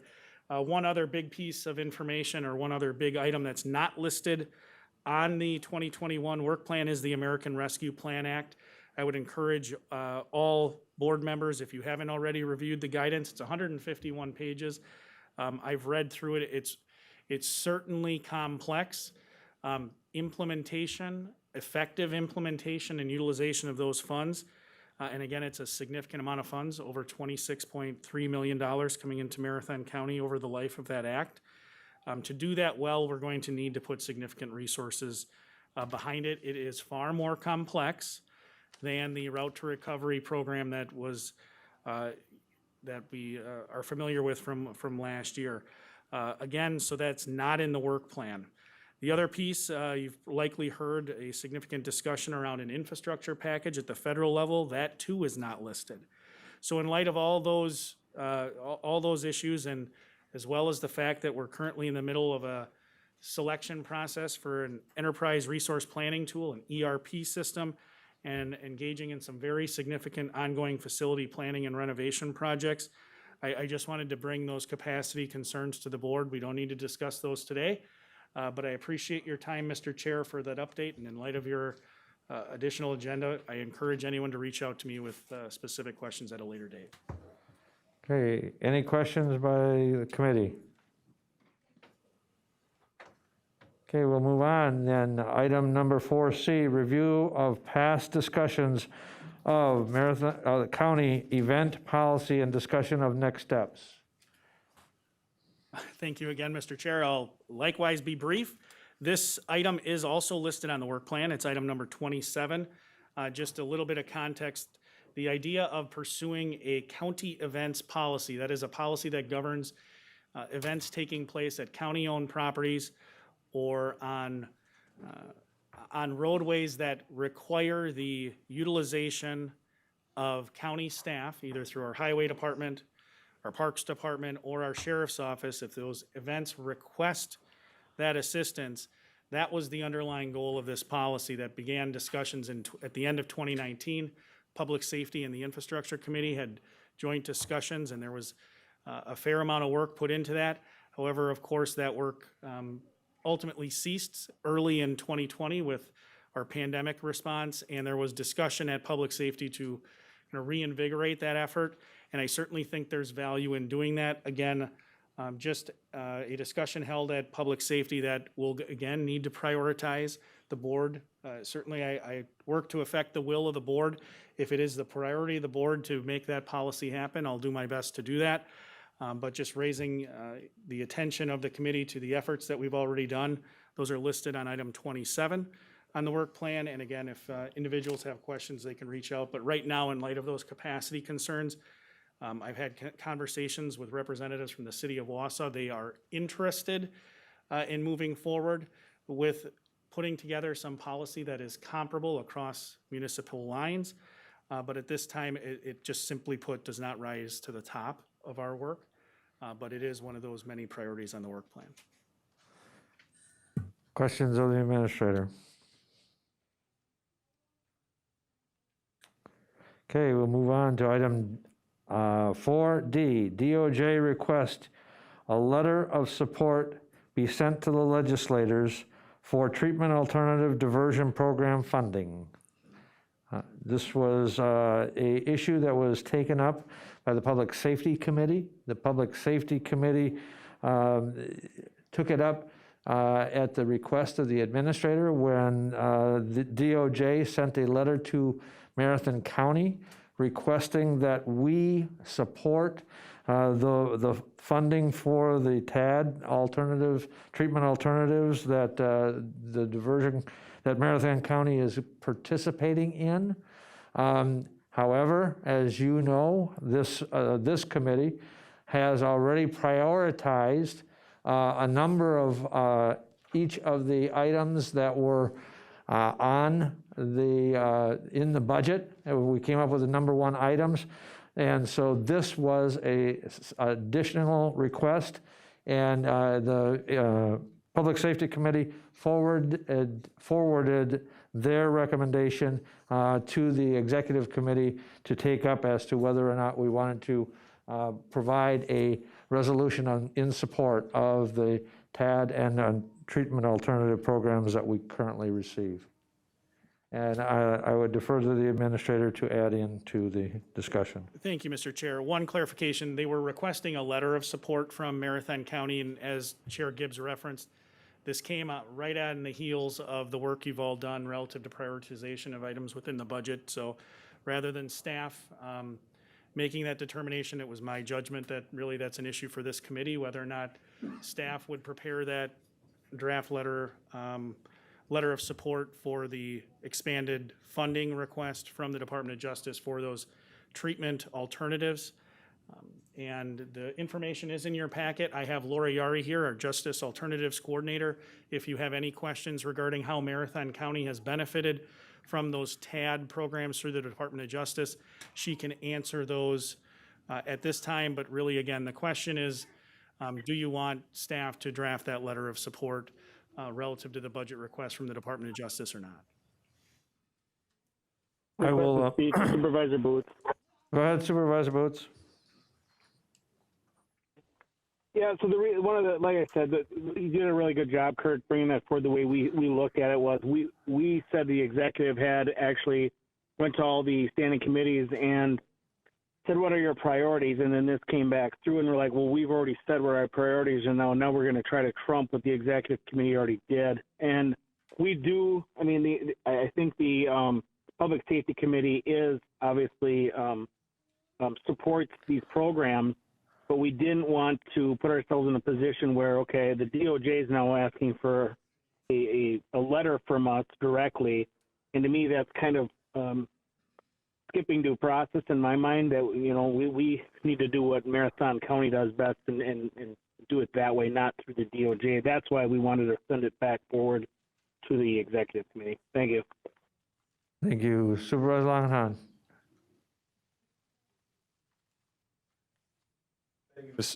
Thank you, Mr. Chair. I guess my question, the first question of possibly multiple ones, would be, historically, has Marathon County written letters of support for state programs at the request of state agencies? Have we done this before? I am not aware of any time with my service on the board in 16 years that we had requests. Now, the county has moved forward on its own when funding were in jeopardy, or there was increased funding, or there was increased need. So the one thing I would say also, however, I was fortunate enough to attend the Public Safety Committee meeting when we had some public comments from some of the treatment alternatives success stories. And I tell you, the success stories are incredible. When you look at these individuals and they come up and tell you they have changed their life around, and in some cases may have saved their life. It clearly, and we wouldn't be in or would not have those alternatives and alternative programming without the grant funding that we received from the state. Supervisor Langenheim, go ahead. Thank you, Mr. Chair, and please don't mistake me. I do intend on supporting this today. My point is, though, is that I have some concerns if agencies are all of a sudden asking counties to advocate on their behalf in the state budget. I really don't like that idea. The reason I'm going to support it is because public safety identified it as a priority that's in the state budget, and it went through their committee, it passed, and now it's in front of us today to be identified as a priority for Marathon County. My point is that with the state agencies coming to us, I'm not sure what the request looked like, if somebody signed it or whatever, but the procedure behind it, I don't like. But as I said, because public safety is saying this is a priority for Marathon County, I will support it. In fact, Mr. Chair, I would like to make a motion to direct staff to draft a letter of support for the TAD program, the state budget. Okay, do you, and who do you want to sign the letter on behalf? The chair of the? I would like as part of my motion, I would like the chairman of the Marathon County Board of Supervisors and the chairman of the Public Safety Committee. Okay, is there a second? There's a motion and seconded by Vice Chair McEwen. Any further discussion? Any further discussion? Seeing none, all those in favor of the motion of having staff draft a letter of support and have the letter of support reviewed and signed by myself and the Chair of Public Safety signify by saying aye. Aye. Aye. Aye. Opposed, same sign. Motion carries unanimous. Thank you. We'll move on to item number 4E, June Dairy Breakfast Poster. I put this on the Executive Committee agenda there is a June dairy breakfast that is going to be held. And there was the PPA, Partners for Progressive Agriculture, which Marathon County is a part sponsor in, would have advertising recognizing Marathon County's sponsorship. And so the question that came up and arose the last event that they were going to have was, does Marathon County wish to be a sponsor on the advertisement when we're still potentially in the pandemic?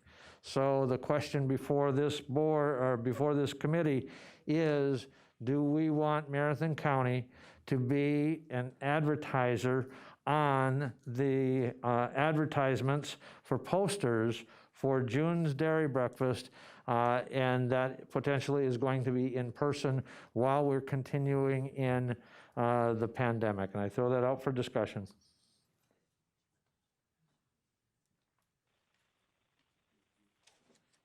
Supervisor Leahy? Supervisor Leahy, go ahead. Thank you, Mr. Chair. In light of the fact that previously in this meeting we discussed keeping pandemic era precautions available to the board as far as in-person meetings, things like that, I guess I would probably think it wise to not put the county logo or branding information on the poster as a sponsor at this time. Okay, Supervisor Langenheim is next. Mr. Chair, I seem to recall that this particular item made it in front of the executive committee in the past. Am I correct? Yes, it did, and that was the Farm City dinner. Mr. Langenheim, Supervisor Langenheim, go ahead. Thank you, Mr. Chair. And if I recall correctly, the county's logo was included on there, although there was a miscommunication that resulted in the logo being on there. The fact was that those advertisements had gone out before they have asked the sponsors, and so now they are being proactive, asking the sponsors if they wish to be on, rather than getting the feedback after they were put on. Supervisor Langenheim, go ahead. Thank you, Mr. Chair, and I apologize if I'm giving off the impression that I'm hogging the mic this afternoon, but I guess my thought process right now is that given that there are certain in-person events that, you know, are being hosted in Marathon County parks, for example, or Marathon County facilities, I think we have to be consistent in what we're doing going forward. Do we know any more details about the breakfast as far as whether or not they'll adhere to social distancing? Will people be required to wear masks? And I know that gets even more complicated given the CDC guidance that was released today.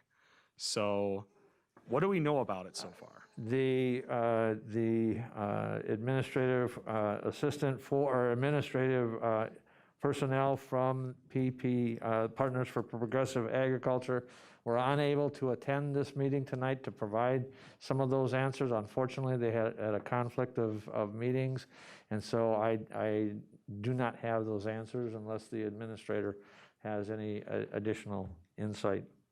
No, I don't, and the communication that Chair Gibbs and I received did not have that poster attached, so I'm unaware of whether or not there will be any social distancing or masking provided.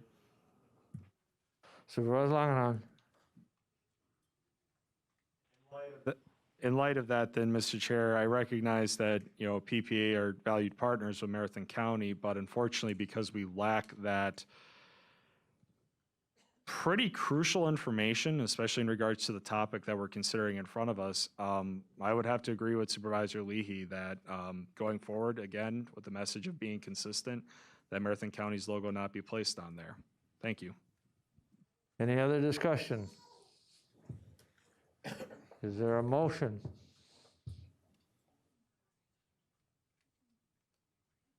Supervisor Robinson. Chair, I would move that we not lend the county's logo for support of the June Dairy breakfast poster. Point of order, that's a motion in the negative. Well, how do we? Oh. I mean, we could just not act on it. Well, I think in a sense.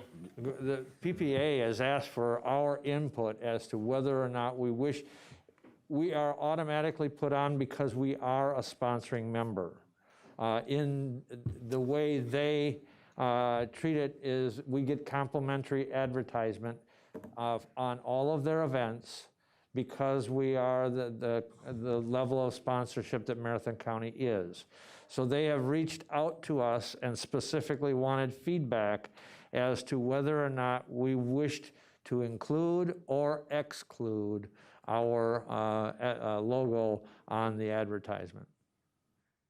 In light of Supervisor Lanahan's comment, I would move that we defer participation in the June Dairy breakfast poster until next year.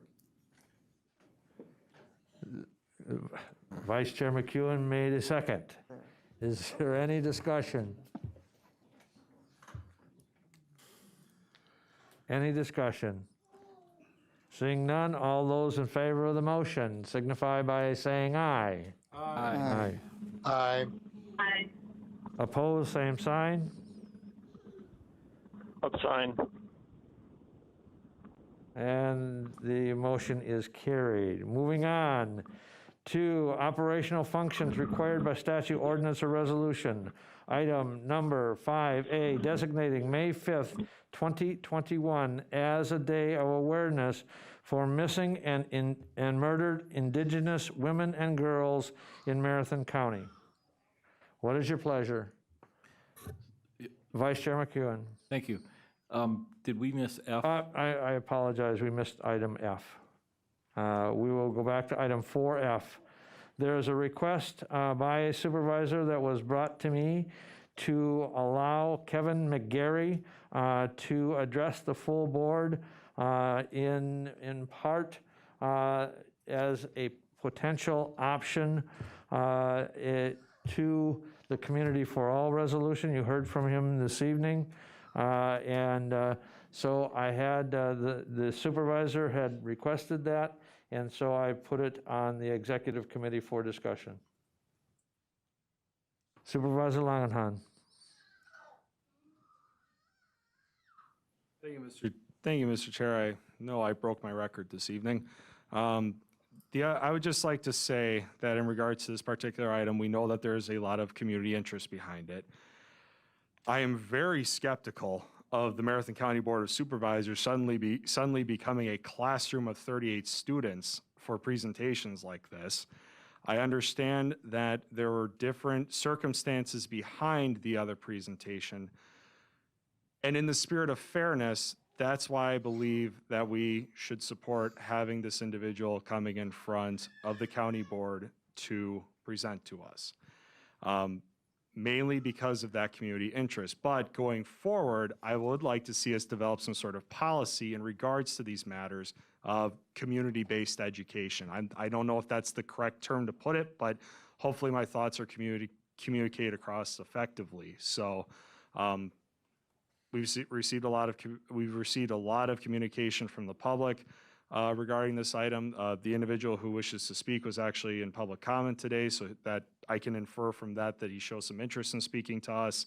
And lastly, I think in the spirit of fairness, as I said before, that we should give this individual the opportunity to speak. And in addition, it was requested by a county board supervisor, and I think that's within the purview of the board's policies. So I am done speaking, and thank you. Any other discussion? Supervisor Leahy was next. Thank you, Mr. Chair. It is true that a supervisor brought this to our attention. And it is true that there's a lot of community interest. And I think that we should point out that there already is a community event taking place on May 22nd in a public school building.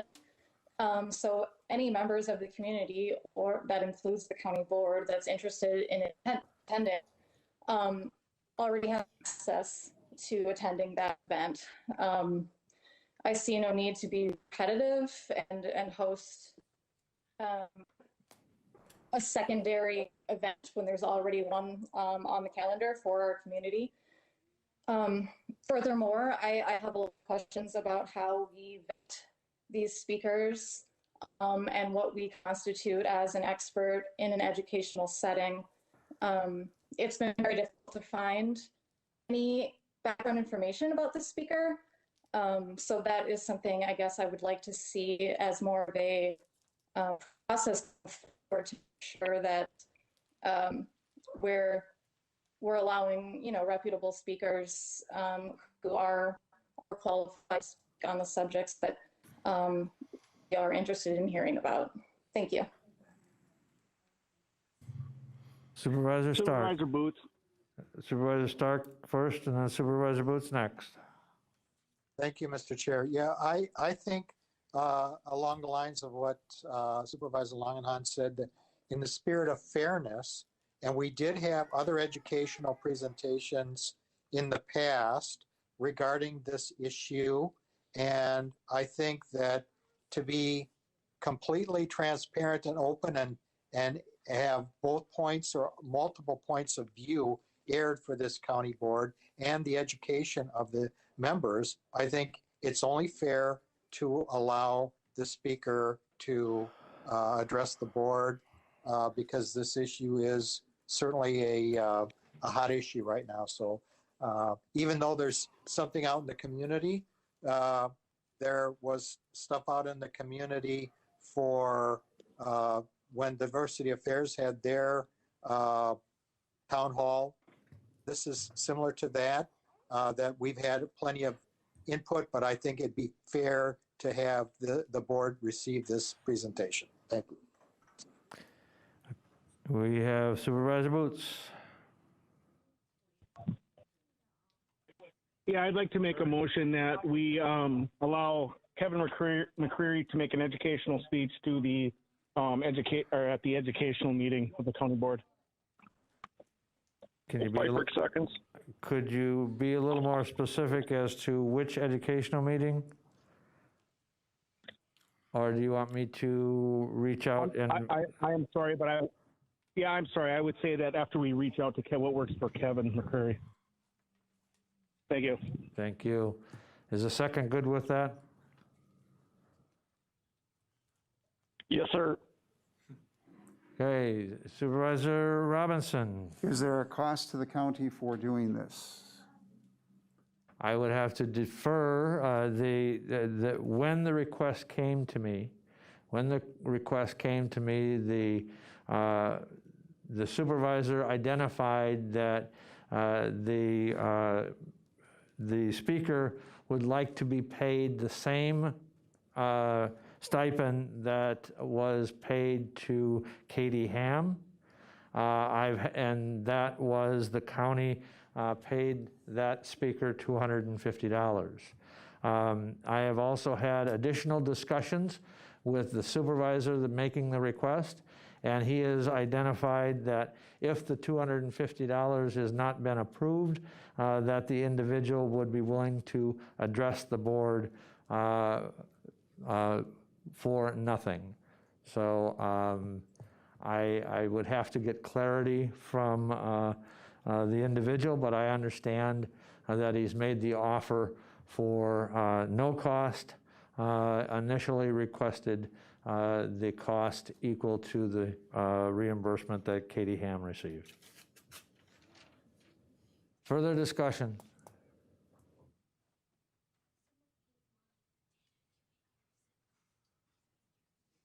Further discussion? Supervisor Robinson. I too am concerned about opening floodgates and would hope that we would develop a policy relative to educational presentations to the board, relative to consistency with our strategic plan, mission goals, et cetera. Reluctantly, I will support this. I have some concerns over potential message, but I will listen with an open mind. Any other discussion? Any other discussion? Seeing none, we'll proceed to vote. The motion is to approve and allow Kevin McGarry to address the board in a education at one of the educational meetings, and I am to contact the individual and find out his availability in accordance with one of our educational meetings. All those in favor of that motion signify by saying aye. Aye. Aye. Opposed, same sign. The motion carries unanimously. Okay, we'll move on. Now we'll get to item 5 and 5A, designating May 5th, 2021 as a day of awareness for missing and murdered Indigenous women and girls in Marathon County. What is your pleasure? Supervisor Robinson. I would move for approval. There is a motion to approve. Is there a second? Second by Leahy. Second by Supervisor Leahy. Thank you. Is there any discussion?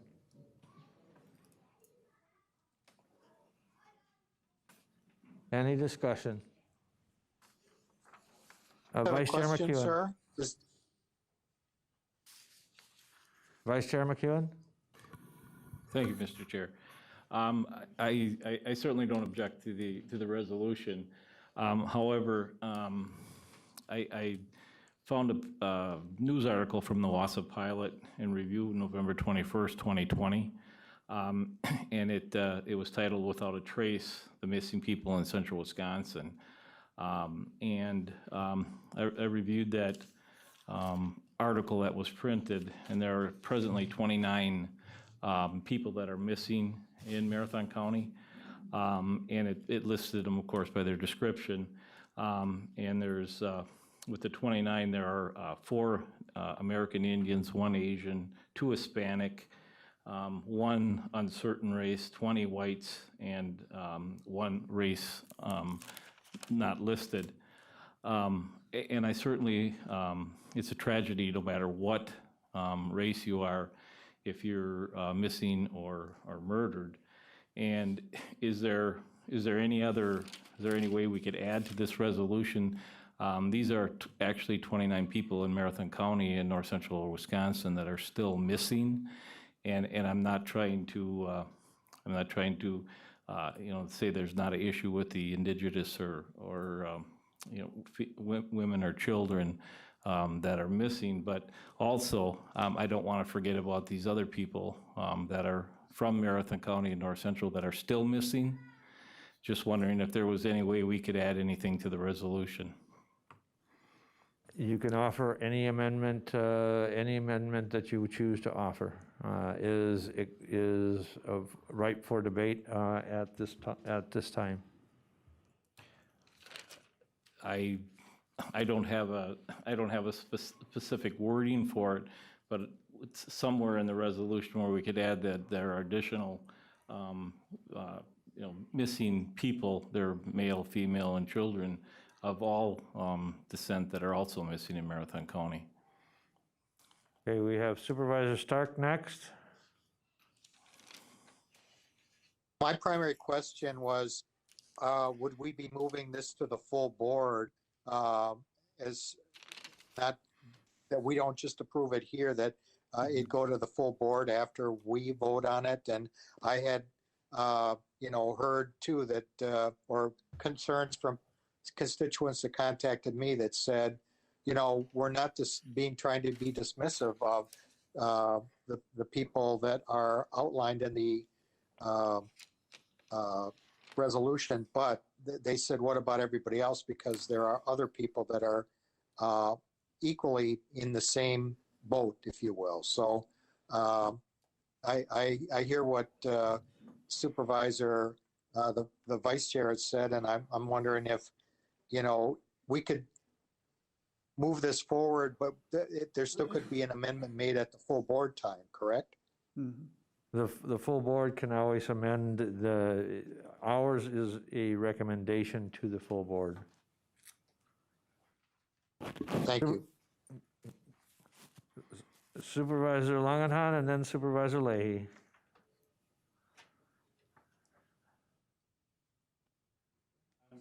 I'm sorry, Mr. Chair, I'm speechless. Proceed. Okay, Supervisor Leahy. Thank you, Mr. Chair. I would just like to point out that this resolution isn't meant to exclude other people who have, had these experiences, who are missing, who have been murdered, who have been assaulted.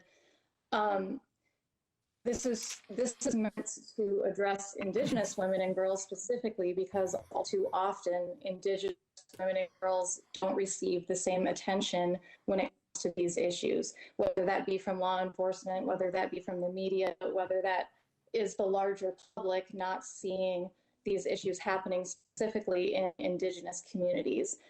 These communities feel like they're not often getting the same levels of concern, of care, of reaction to these terrible things. So again, this isn't meant to exclude other people, other families, other communities who also experience this. It's meant to call attention specifically to a community who often is overlooked when it comes to these issues. I hope that the exec committee can support that, and we can have that discussion as well at the full board. Thank you. Supervisor Zhang. Thank you, Mr. Chairman.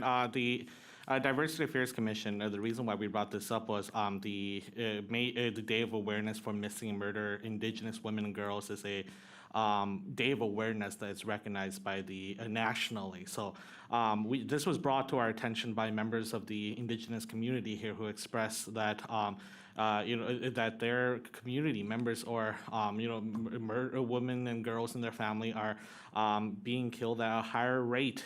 As you can see there in the second whereas, it states the homicide is the third leading cause of death among American Indian and Alaska Native women between 10 and 24 years of age, and the fifth leading cause of American Indian and Alaska Native women between 25 and 34. So the purpose is not to exclude anybody else, but rather bring attention or awareness to this. The second question, the point I do want to make though, is the one, if you notice down in the last, therefore let it be resolved. The Diversity Affairs Commission wasn't exactly sure and wanted to get the consent or the advice or guidance from the executive committee here. That's why we put down, therefore, let it be resolved that the Marathon County Diversity Affairs Commission / Board of Supervisors, basically trying to determine whether the executive committee would rather have the Diversity Affairs Commission announce it as on behalf of the Diversity Affairs Commission, or would it rather have it be a designation from the full county board. So we will offer that to the executive committee to provide us guidance on how to proceed forward with that specific resolution. Thank you. Is there any other discussion?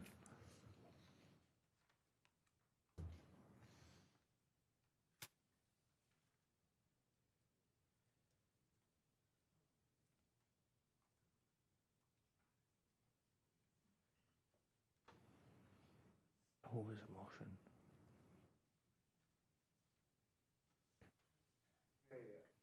Is there any other discussion? We have a motion on the floor. Supervisor Robinson. Just relating to the last point, I don't know why it couldn't be both. Supervisor Zhang's question on the now therefore be it resolved, should it be Diversity Affairs Commission or the county board? And I think it could be both.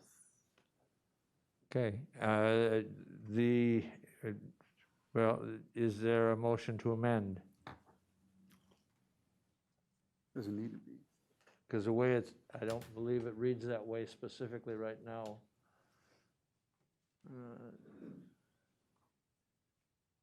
Oh, it does say both, excuse me. Okay, so the motion to approve is as printed. Okay, is there any further discussion? Any further discussion? Seeing none, all those in favor of the motion of designating May 5th, 2021 as the Day of Awareness for Missing and Murdered Indigenous Women and Girls in Marathon County, signify by saying aye. Aye. Aye. Aye. Opposed, same sign. Motion carries. Thank you. Moving on to item 5B, a resolution recognizing the historical significance of the Mexican holiday of Cinco de Mayo, May 5th. What is your pleasure? Supervisor Leahy moves to approve. Supervisor Leahy with the motion. Is there a second? Supervisor Robinson with the second. Thank you. Is there any discussion? Supervisor Robinson. Mr. Chair, in light of the fact that this is a national resolution, I would like to insert a paragraph on page 2 after the first whereas on page 2, and it would read, whereas there are an estimated 4,270 citizens of Hispanic descent living in Marathon County, with approximately 40% of Mexican descent who contribute to the local economy and culture, and it would then go on to the next whereas. That brings a little local flavor to it. And you have those written out? I do. Is there a second? Leahy will second. There's a second to the amendment. Any discussion on the amendment? Any discussion on the amendment? That number was 4,270? That's based upon the Marathon County Plus numbers. Yes, 4,270. So the motion to amend is basically bringing in the statistics that represent Marathon County based on the information provided. Is there any further discussion? Any further discussion on the amendment? All those in favor of the amendment signify by saying aye. Aye. Aye. Aye. Opposed, same sign. Okay, now the motion as amended. Any further discussion? Any further discussion? Seeing none, all those in favor of the motion to move to the full board for its consideration, the resolution recognizing the historical significance of the Mexican holiday of Cinco de Mayo, May 5th. All those in favor as amended signify by saying aye. Aye. Aye. Opposed? Motion carries. Thank you. We get on to item number 5C, a resolution declaring Marathon County a community for all. What is the pleasure? Supervisor Leahy moves to approve. Supervisor Leahy with the motion to approve. Is there a second? For purposes of a discussion, I will second. Supervisor Robinson with a second. Is there any discussion? Supervisor Stark? Supervisor Stark, go ahead. I have concerns about this, and there are a number of areas that I'm from my past experience, those of you know that I worked in insurance, I worked in heavy litigation, and in particular, one item in particular, the last whereas paragraph, historically, we had conversations in the past where we talked about admissions against interest in one of the earlier drafts of this resolution. And because of that, they were changed and language was taken out. But in my view, there is, and I would offer anybody who's on the call or that is not familiar with it, there are things called 1983 actions. And I go back to a time when Wausau Insurance, who I was affiliated with at the time, insured just about all the municipalities, school districts, and police departments and sheriff's departments in the state. And after that, we got inundated what was called 1983 actions, and they permit suing, including attorney's fees, for alleged discrimination, maltreatment, yeah, you name it. It was very, very broad, and the language in the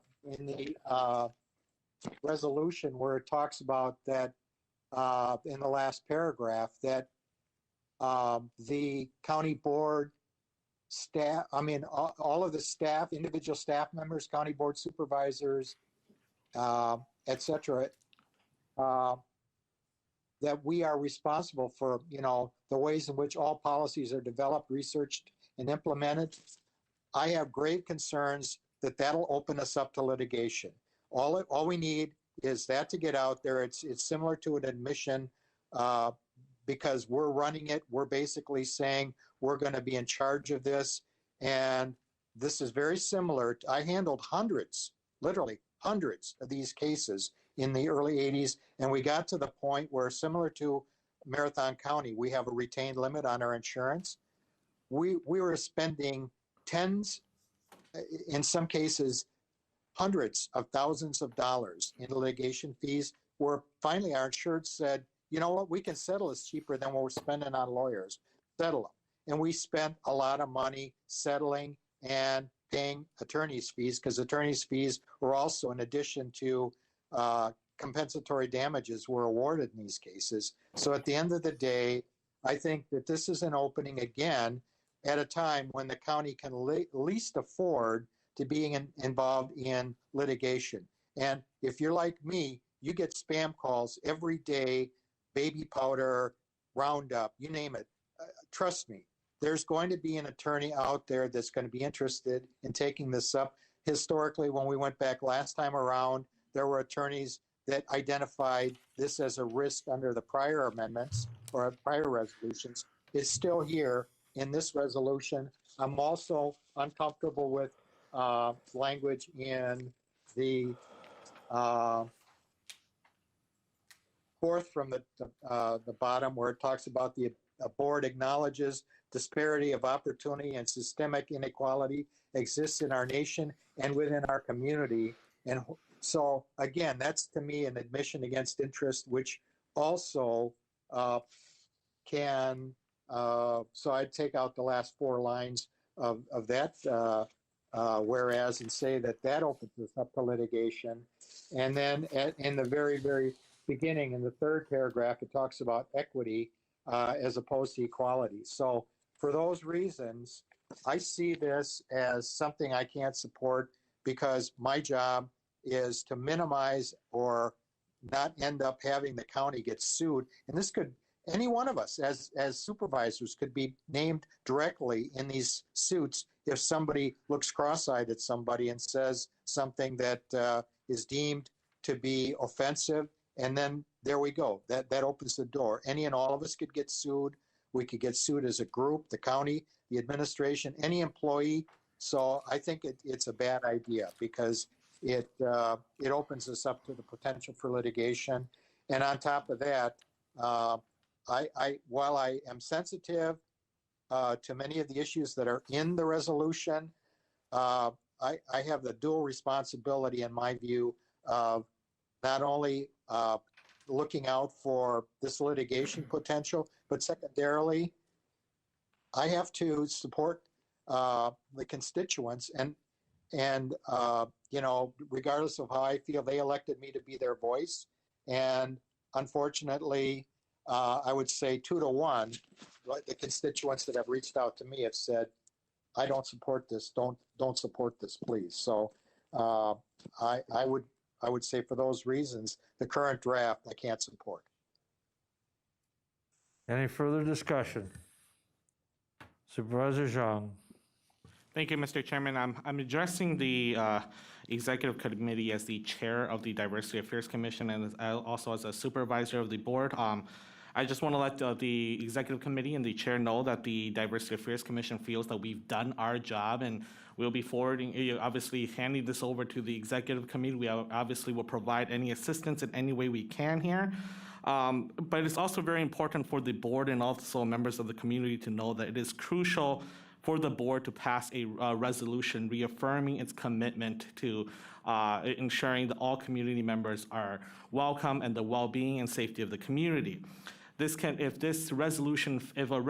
resolution does not pass, it could have detrimental effect on our hiring, on our economy, and other realms as well too, business, visit, etc. So a resolution to pass must occur. Now, in what form is it? That's a different question, question for this committee and also for the board here. So I just want to let the board or the Executive Committee know as well that there has been over 6 versions of the resolution. We have given the resolution to several other organizations to review and provide their feedback, which ended up with the same the original resolution, and we even for the sake of good faith, we even reached out to those that were opposed to this resolution as well to come up with to come up with their suggestions as well. Now, I do know that the commission, I am one individual in the commission, so I can't determine what the commission do, but as I said earlier, we feel that the Diversity Commission has done our job helping to cultivate a cultural, a community where cultural competency can exist. So with that said, I conclude my remarks. Okay, Supervisor Leahy. Thank you, Mr. Chair. I too want to make sure and really stress that the Diversity Affairs Commission, of which I am also a part, did not take any of this lightly, especially when it came to listening to the community, listening to fellow supervisors, making this whole process accessible to the community, to those who wanted to speak up. I feel like we did a very good job in that regard. We did put a lot of thought into this. If you joined any of our commission meetings, you saw how we debated the merits of making changes to this resolution. We debated thoroughly what those changes would mean for the intent of our original message. We attempted many times, especially in the last meeting, thinking about compromise and what a real compromise is. And is this something that the Diversity Affairs Commission felt we could compromise on? We're talking about acknowledging marginalized communities. We're talking about acknowledging their experiences that they also spoke out about in public, sometimes risking a lot to speak out in that way. I really hope that over the course of this year, it's been made apparent that we put a lot of thought into this as a commission, and that we ultimately felt that we had to stand by our original intent with the original resolution. I very strongly feel that this resolution deserves a vote. I'm glad that we're here talking about it at exec as the next stop in the process to getting it to the full board. I fear that a further delay is perhaps more dangerous than not even taking a vote. This deserves, it deserves its day at the exec committee. I think it deserves its day at the full board. And throughout it all, I'm glad ultimately that we're having discussion. It's an ongoing dialogue. It's very difficult to have these conversations. And for a lot of supervisors and community members, this is the first time this dialogue is happening. But I'm very proud of the work that the commission has done. As Supervisor Zhang said, we feel that we've done our jobs. And I guess thank you to everyone for your time. And I hope that the exec committee will pass this resolution. Thank you. Vice Chair McEwen. Thank you, Mr. Chair. This process, dealing with the resolution that it started with, the no hate resolution, and now the community all for resolution, has consumed so much time and resources from the County Board and Administration. I understand what Diversity Affairs Commission is trying to do, and it states in their mission purpose statement, it exists to ensure that Marathon County is an open, inclusive, and diverse place to live or work, which is in our comp plan 3.8, and it was adopted in 2016 by the County Board. Since 2016, the political atmosphere has changed and expectations of words has changed, but what has not changed are the people in Marathon County. I do not believe that the overwhelming majority of people in Marathon County are racist. Are there racist comments and situations that happen? Yes. But I believe that majority of the people in Marathon County feel that everybody should be treated and not discriminated against. Within our community, we should not be encouraging programs, policies, or resolutions on race, color, and nationality. Segregation causes division. When we choose to isolate and elevate one group of people over another, that's discrimination. Every person should be respected and given opportunities based on their character of that person, their credentials, and who they are as a person. If there are any policies in Marathon County's hiring procedure that is discriminatory, those are things that Marathon County Board of Supervisors can deal with. We need to realize that we have to realize that we all have differences in opinions, and we should respect each other's opinions. What I have learned from this process and witnessed today with the public comment, there are many people that are compassionate on both sides, pros and cons.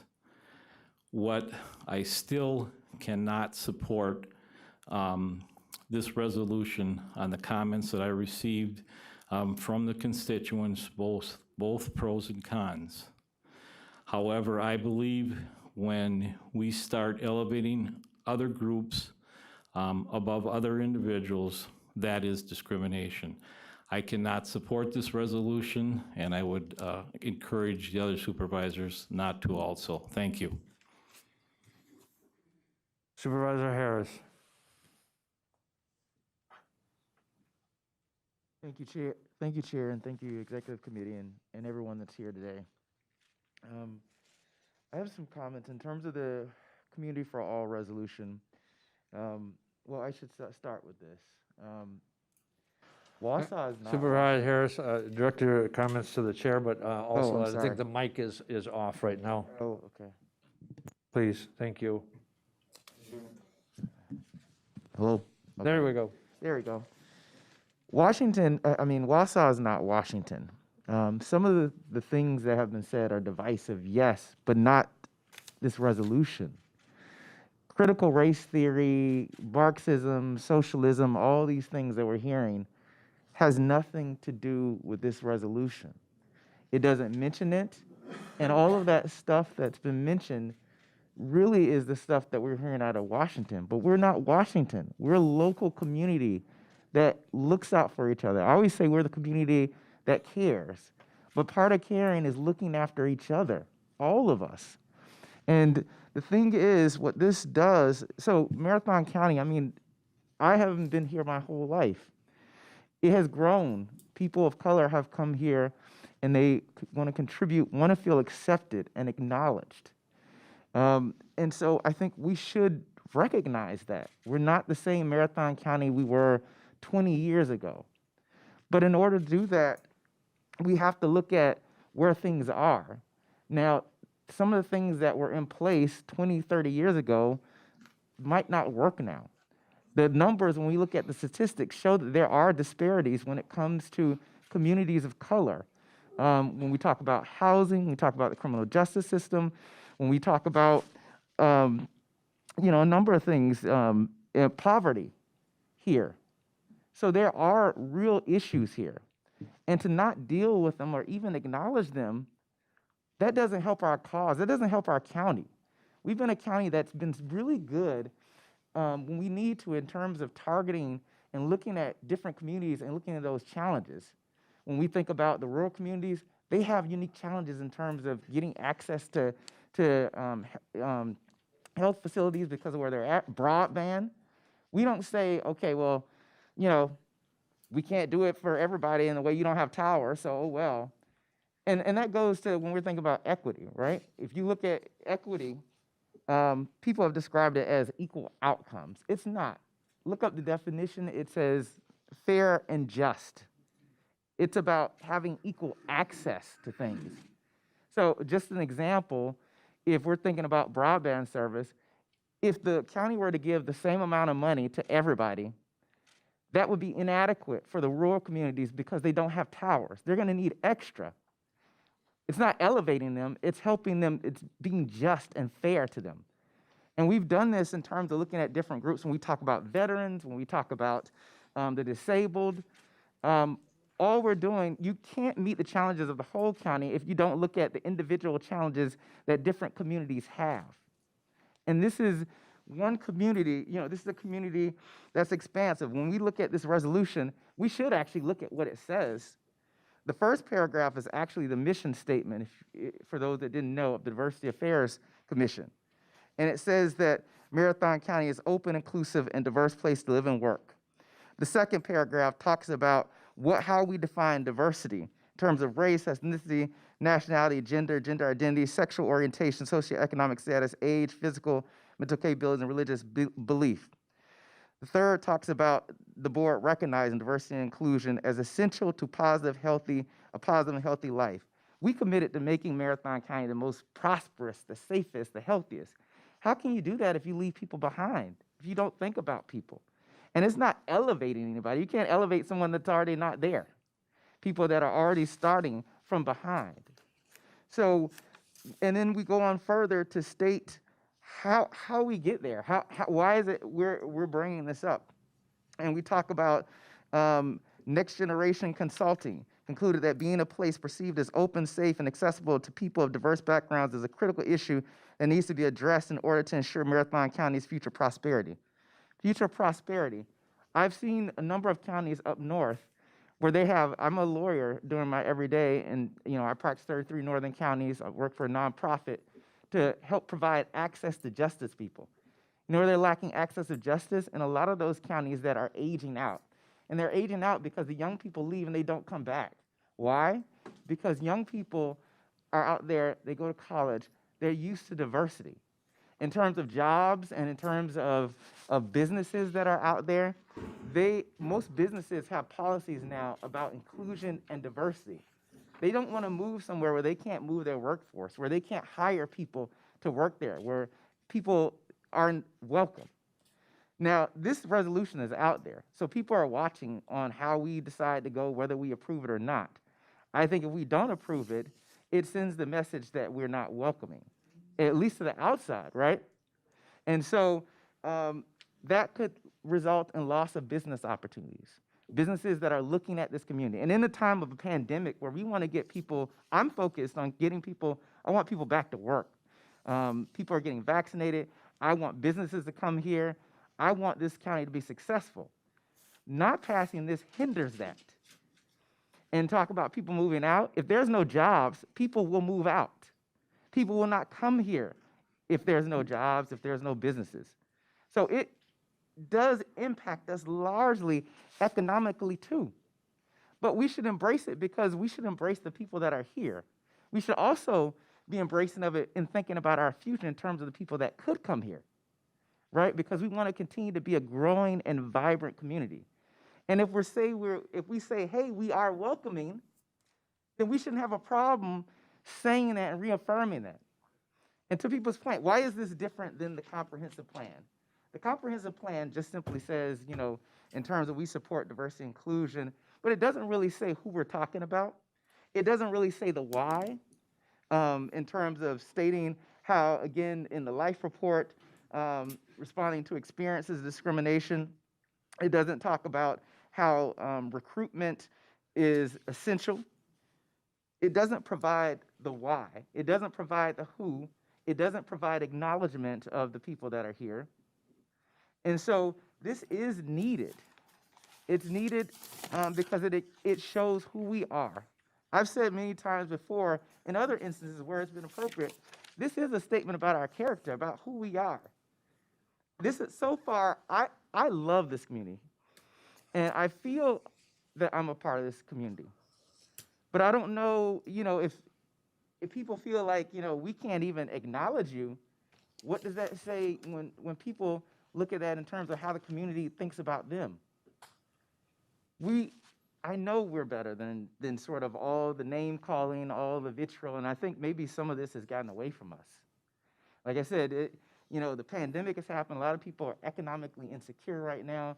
A lot of people are sick of homes. A lot of us have gotten sort of in our own little silos, and so we tend to see the worst. But we're neighbors. When we're talking about local government up here, we are people who got in local government because we wanted to help people. I'm not some I've never gotten in politics until last year, to 38. And it hadn't been something I thought about really too much in terms of me actually getting involved, because you see all that negative, nasty stuff on TV, the backbiting. I don't see myself in politics for a lifetime because I don't want to be one of those ones that's just there to sit in a seat. When I said, if I'm going to run for office, I'm running for office because I want to help people. I want to make a difference in people's lives. And while I'm there, I'm going to do as much as I can. And if people vote me out after the first time, after the first term, well, that's fine. That's how you hold people accountable. But I'm there because I want to make a difference. But I want to also feel like I'm a part of this community. And that's what a lot of our residents are saying. We want to contribute to our community, but we want to feel like a part of this community. Now, what else could this actually do? Because a lot of people say, well, resolutions are meaningless. Well, resolutions give the why to ordinances that could give the how or the what.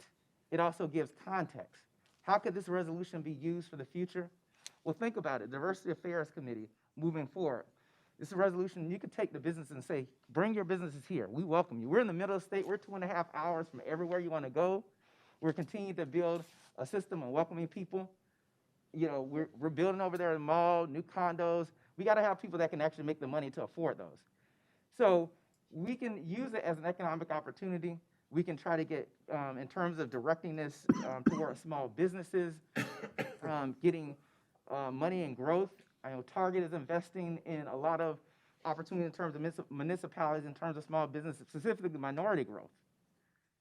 But what minority growth are we going to have if we're telling people that, we have such issue? It's so controversial to say that we welcome you here. So I think we really got to get out of this sense of attacking each other and thinking everybody's against each other. We're your neighbors. We're people in this community that love you in terms of the government, in terms of the local government here. We're the closest to you than any of that stuff that you see on TV. And so, I'm reminded sometimes when I think about sort of this community, I think about Martin Luther King, and it's brought up recently in terms of the beloved community that he thought about. In the beloved community, Martin Luther King's vision of a beloved community was one which we reconcile with issues of racism, poverty, social inequities, and injustices with each other. One where he said we embrace a redemptive goodwill of love and understanding. And that's what I hope. I look at this community for all almost as a pathway to our beloved community. When we're thinking about a community where people no longer are feeling, ignored or demarginalized, but everyone feels acknowledged, accepted, appreciated, where everyone seeks to understand, acknowledge, and eradicate this problem. We can do that by of course, communicating with each other, having conversations, trying to understand each other and love one another. That we do embrace this redemptive goodwill of love and understanding. We've got to come together as a community. You got to stop with all of this negativity, try to understand each other. If we need to make changes, I don't want to really see this resolution continue to go on, because I think what the resolution says is simply that we're welcoming each other and that we love each other and that we're a community for all. We recognize there are challenges in different communities, but as a community, we all come together because we realize we succeed when we lift all of us up. When we deal with the problems in each of our communities, the challenges that we all face, which are different. That's what equity is about, right? When you go to a doctor, he can't give everybody the same medication, right? Because different people have different challenges. And so different people, even if you get the same medication, different doses, right? We have to look at this as how we help each other, how we move forward. And this is what we do. Because we're a community that loves each other, that cares. Let's show the world that. Let's not continue with all this negativity and pretending that this says something that it doesn't. I love you. I love you all, and I hope that you love each other and you treat each other with respect and dignity. And I ask that you all approve this and support this. This will make our community better, not worse. Please, before you comment anymore, just take a collective breath. Read exactly what it says, word for word. Think about the words. Think about stuff that you may have been told. Leave that out for 1 minute. Just focus on the black and white words, because that's what it is. I'm not some secret agent. I don't know anything about all this other stuff, critical race theory. I'm just a man that's here, ran for office in his community, loves his community, and just wants to make it better. And I hope you all do too. Thank you. Oh, please, no. Please. Any other discussion? Supervisor Robinson. First of all, I want to thank everyone for their input. And in a quest to develop a resolution concerning the notion of being and accepting as a community, we have heard from individuals who, because of their race, color, orientation, have not felt that the community is accepting and that they have personally been impacted by the actions and or words of others. We've also heard from individuals who say Marathon County is an accepting community and there is no hate here and there is no need for change. The effort to unify the community around a shared purpose has divided us. While we are talking, there's not enough listening going on. Over the years, I've personally observed both examples of welcoming others to this community and celebrating diversity, while also seeing insensitive, hurtful actions and statements made by others. The question is not what we were as a community, nor what we are today, but rather what do we want to be in the future? We can't change history, but we can learn from it. And while we live in the present, we all seek a better future, one of promise, opportunity that embraces the worth of all individuals and values their contributions. That goal was reflected in the efforts behind the resolution before us today. And the process began an important community conversation. The conversation, however, needs to continue. I laud the Diversity Affairs Committee for Commission for hosting the town hall meeting and for meeting with the parties who disagreed on the need for the resolution to work on a community-wide approach. The community for all is not reflecting the values of the community at this time. We should look at the comments made by Mayor Rosenberg reflecting the values reflected in the Greater Wausau Prosperity Partnership and by Jeff Koche in his poignant, brief discussion of being a welcoming community. But I would move that we direct the county board chair to appoint a work group of county board members to develop recommendations for the board to consider addressing Marathon County as a welcoming community for all. And that recommendation should be developed within 60 days. You have a motion before you to direct the chair to create a work group from the county board to develop the resolution with a resolution within 60 days. Mr. Chair, point of order, clarity, please. Go ahead. I would like to ask an opinion of the the Corporation Council. Corporation Council, in your opinion, is this within the purview? Is this reasonably, or is this item that's been brought, there's been a motion made now, is this within the reasonable specificity of what's been properly noticed for this meeting? This would be classified, I choose to regard this as a motion to commit, which you're allowed to, you are allowed to say, all right, we're going to commit it to an ad hoc committee or some kind of special committee. You don't necessarily have to commit things to a standing committee. I believe that it is in order. And I think that our county board rules provide for a standard way of creating such a subgroup.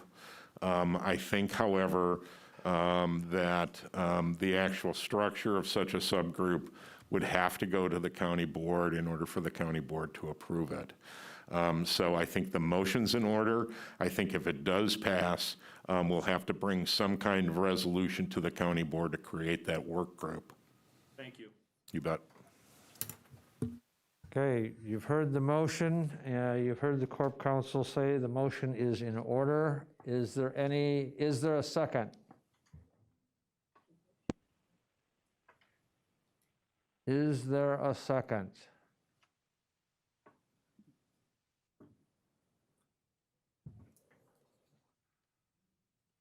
Mr. Chair, point of order. Go ahead.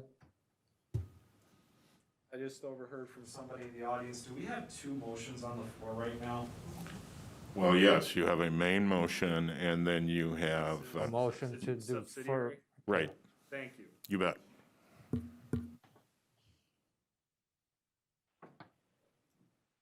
So understanding what the motion is to defer this resolution, to create a work group, to come forward with a future resolution.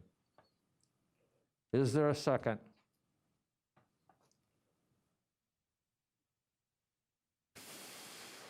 Is there a second? I will second for the sake of discussion. Okay. All right, there is a second. Is there any discussion? Vice Chair McEwen. Thank you, Mr. Chair. I do agree with a lot of the people that are in favor of this resolution. I think it's been out there long enough.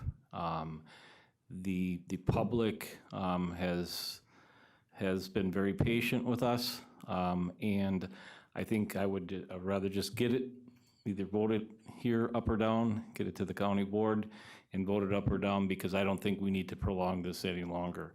Now, if the motion fails or passes, that doesn't mean that we still can't look at some ad hoc group or whatever, but I don't think we should prolong this any longer, so I don't think we should support this motion. Thank you.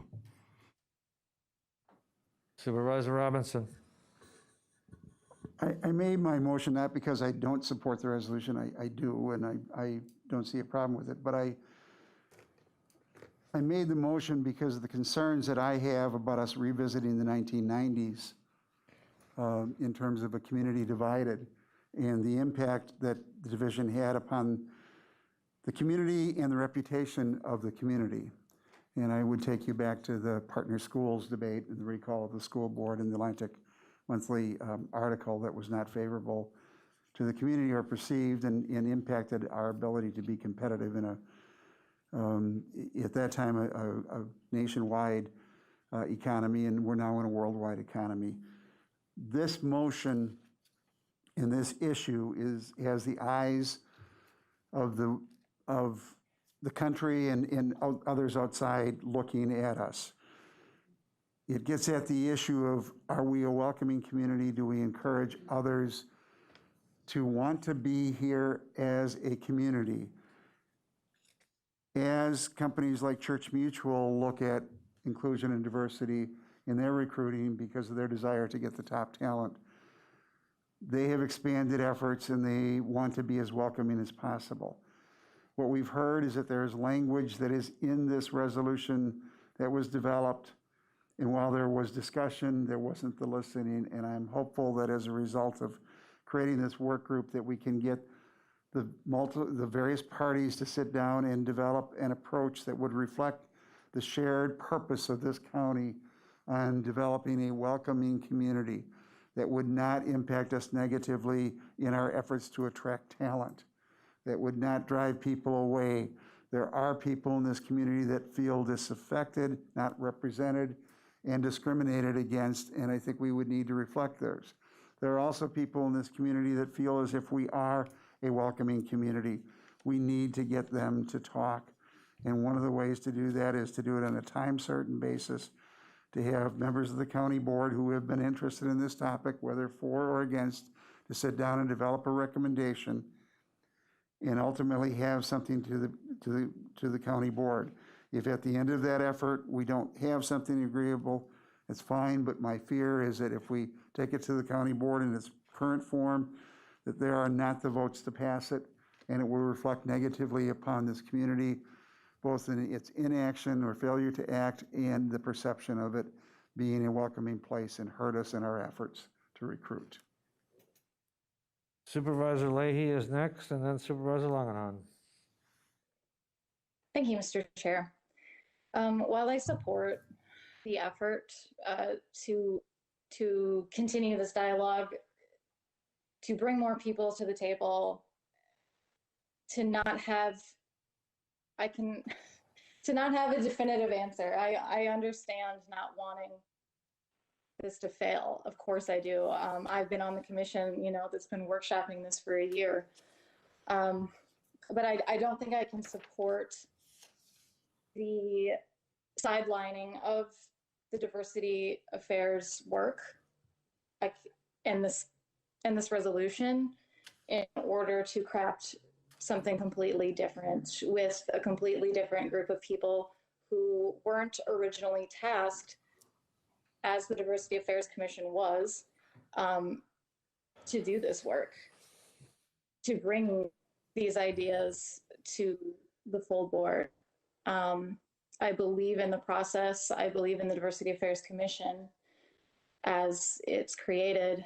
I would have no problems with such a task force, I suppose, existing that includes members of the Diversity Affairs Commission and anyone else who might want to participate. But again, we have the Diversity Affairs Commission. They are tasked with these issues, with this work. They have done the work. It's been a year. I don't want to sideline this resolution. I understand not wanting Marathon County to be perceived in a negative fashion, but I think some of that damage has already been done, and we can't put that back in a bottle. We can only move forward.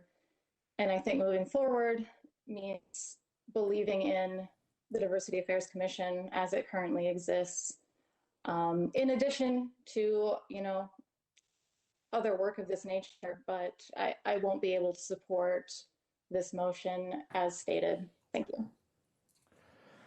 Supervisor Langenhan. Thank you, Mr. Chair. Mr. Chair, I just want to provide some explanation as to why I supported the motion that's currently before you. There are certain core values, I don't know what you want to call them, principles about myself, and some things that I take into my work as an elected official, and one of those principles is being fair to everyone. So if there is something another county board supervisor wishes to discuss, I think they should have their time to discuss it in front of the executive committee, and therefore why I seconded it. In the interest of being fair, the main concern that I have with this motion is that I feel like the work that this hypothetical group that would be created has already been done. Is my understanding that there were 3 community leaders that recently met with some leaders from the Diversity Affairs Commission to craft a compromise resolution. Those discussions, I'm sure, will be discussed later on this evening, but I feel that a good faith effort was already done to satisfy the purpose of what Supervisor Robinson's motion really gets at the core at.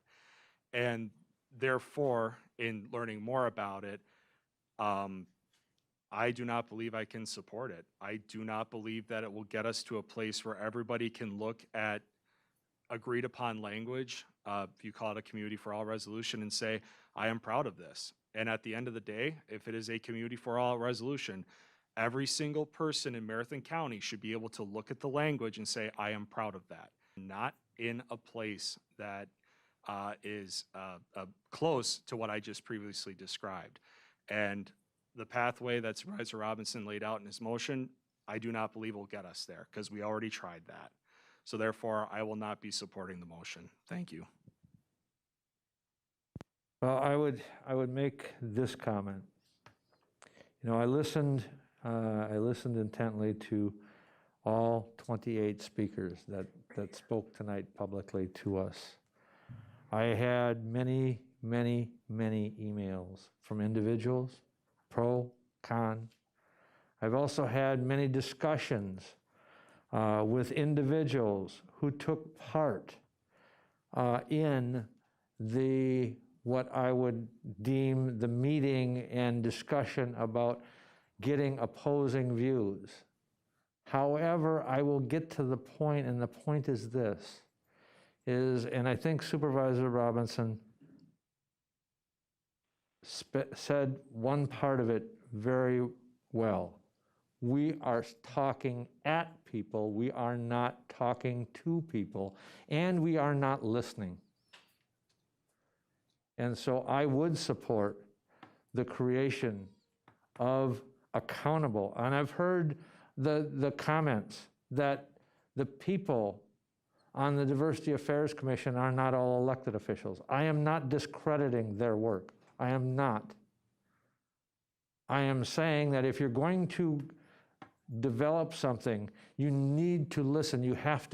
You learn more with your mouth shut than you do with your mouth open. Everyone on this board, on Marathon County Board, came to the board with one purpose, and that was to make this a better community and a better place for everyone. Now, there's plenty of things that have been said tonight about the resolution. Plus, minus, good, bad. I think a step back, it's time certain, it's 60 days. it would allow for elected officials to be accountable to the process that opens it up to everyone and listens to everyone. I listened to 28 speakers tonight. I listened to everything that they said. There was, in my estimation, 18 in favor and 11 against. So the resolution as its current form is not ready for prime time because we have not talked to people. We have not listened. And so I will support the motion to create the ad hoc group to look at the resolution and bring something back within 60 days. It's only 60 days. I understand clearly that people are frustrated that this has taken, in some cases, over a year. But if we are not willing to sit and listen to each other, and because I believe everybody here in this room have one thing in common, and that common thing is this: they want what is best for their neighbor, their family, and their children, and the next generation. So with that, is there any other discussion?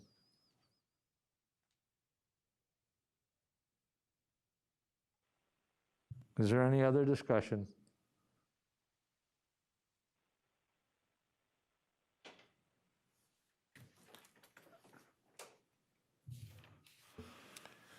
My understanding of the motion is to commit this resolution to a task force to be appointed by the county board chair in accordance with Marathon County board rules, which would require a charter to come to the county board at its next meeting. Request a roll call. Roll call vote's been requested. Is there any further discussion? Seeing none, I would ask the clerk to call the roll, please. Pardon me? Supervisor Boats? No. Okay. I was going to have the clerk call the roll. I was just making sure that you didn't try to have a discussion point, Supervisor Boats. Chair Gibbs? All right, thank you. Aye. McEwen? No. Boots? Boots?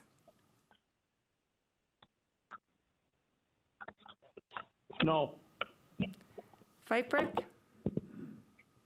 No. Guild? Guild? I did have communications. I think she had something with her daughter, so she was going to have to drop off the meeting. Okay. Langenhahn? No. Leahy?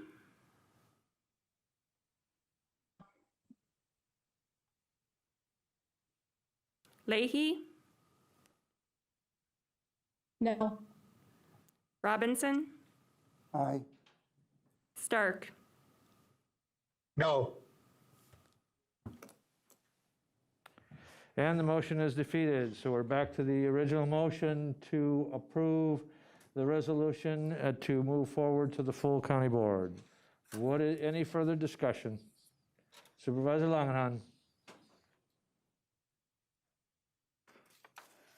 Thank you, Mr. Chair. As I mentioned previously in recent discussion, I said that when you use, well, I should even back up farther than that, words do have power. I understand that, and when you have something called a community for all, it should be for all of the community. That needs to follow common sense and logic. And as I stated, what we currently have in front of us is language that is far from language that every single person in Marathon County can be proud of. And for that very reason, and for the reasons that people have talked at public comments and have contacted us through phone, email, other forms of communication in person, my point is that this has gone through multiple versions, and we're still no better than we were a year ago. And the other frustrating thing, at least for myself, is someone who, as I said before, values fairness, fairness greatly, is that I was very excited when leaders from the Diversity Affairs Commission and leaders from the community with dissenting opinions to the resolution had sat down to craft a compromise. I thought that that would be the ticket to really gain some ground on this particular item. Unfortunately, I was very disheartened when I heard that at the Diversity Affairs Commission's most recent meeting, the group decided not to accept anything from these discussions. And that is not compliant with what I would call everyone being proud of it being a community for all. In fact, one gentleman, I believe from that group, spoke during public comment this evening. And after listening to the community in Marathon County and to the people from my very own district, I don't think that this resolution is consistent with that their overarching goal of this being something that every single person in Marathon County can be proud of. I wholeheartely believe that having a diverse community builds a resilient community. I value I value people with different backgrounds and different experiences. Honesty and respect that we've shown each other this evening, that extends beyond just public discourse. That should extend to how we treat each other in our day-to-day activities. And I'm also a believer in having the appropriate tool for the appropriate job, and a resolution isn't going to make honesty and respect appear for every single instance in Marathon County. And I don't believe that the government should be involved in trying to do something like that, especially not county government, the work that we do. I wholeheartedly believe that the people in Marathon County, the people in my district are good people, people that treat each other with kindness and respect. But a resolution like this, to me, is not appropriate. Thank you, Mr. Chair. Vice Chair McEwen. I call the question and request a roll call vote. Is there opposition to question being called? Is there any opposition to the question being called?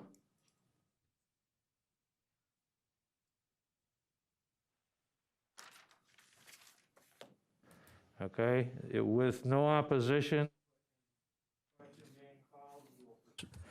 excuse me, with no opposition to the question being called, and roll call vote has been requested. We will proceed to the vote, and the vote is to move forward the Diversity Affairs Commission Resolution Community for All that is in front of you.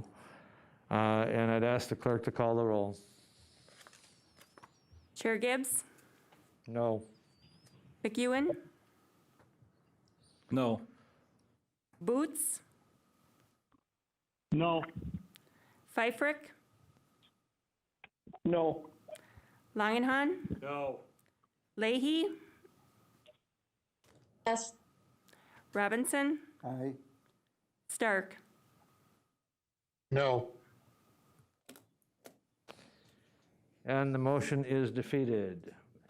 We will move on to education presentation outcome monitoring reports. None.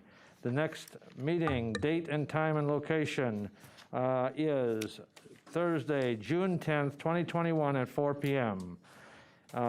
Any other announcements? Supervisor Dickinson.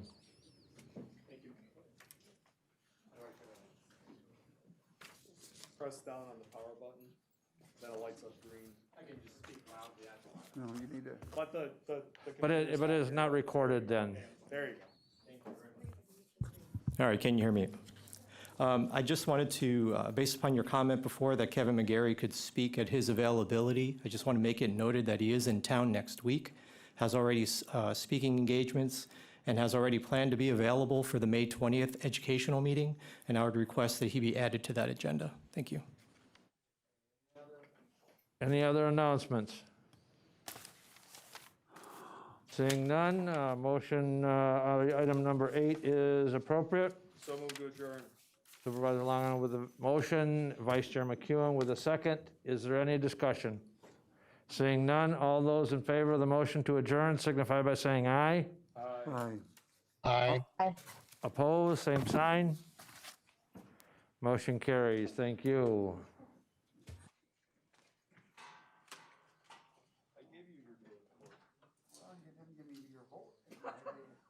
I said, I thought you should have the ability to explain yourself to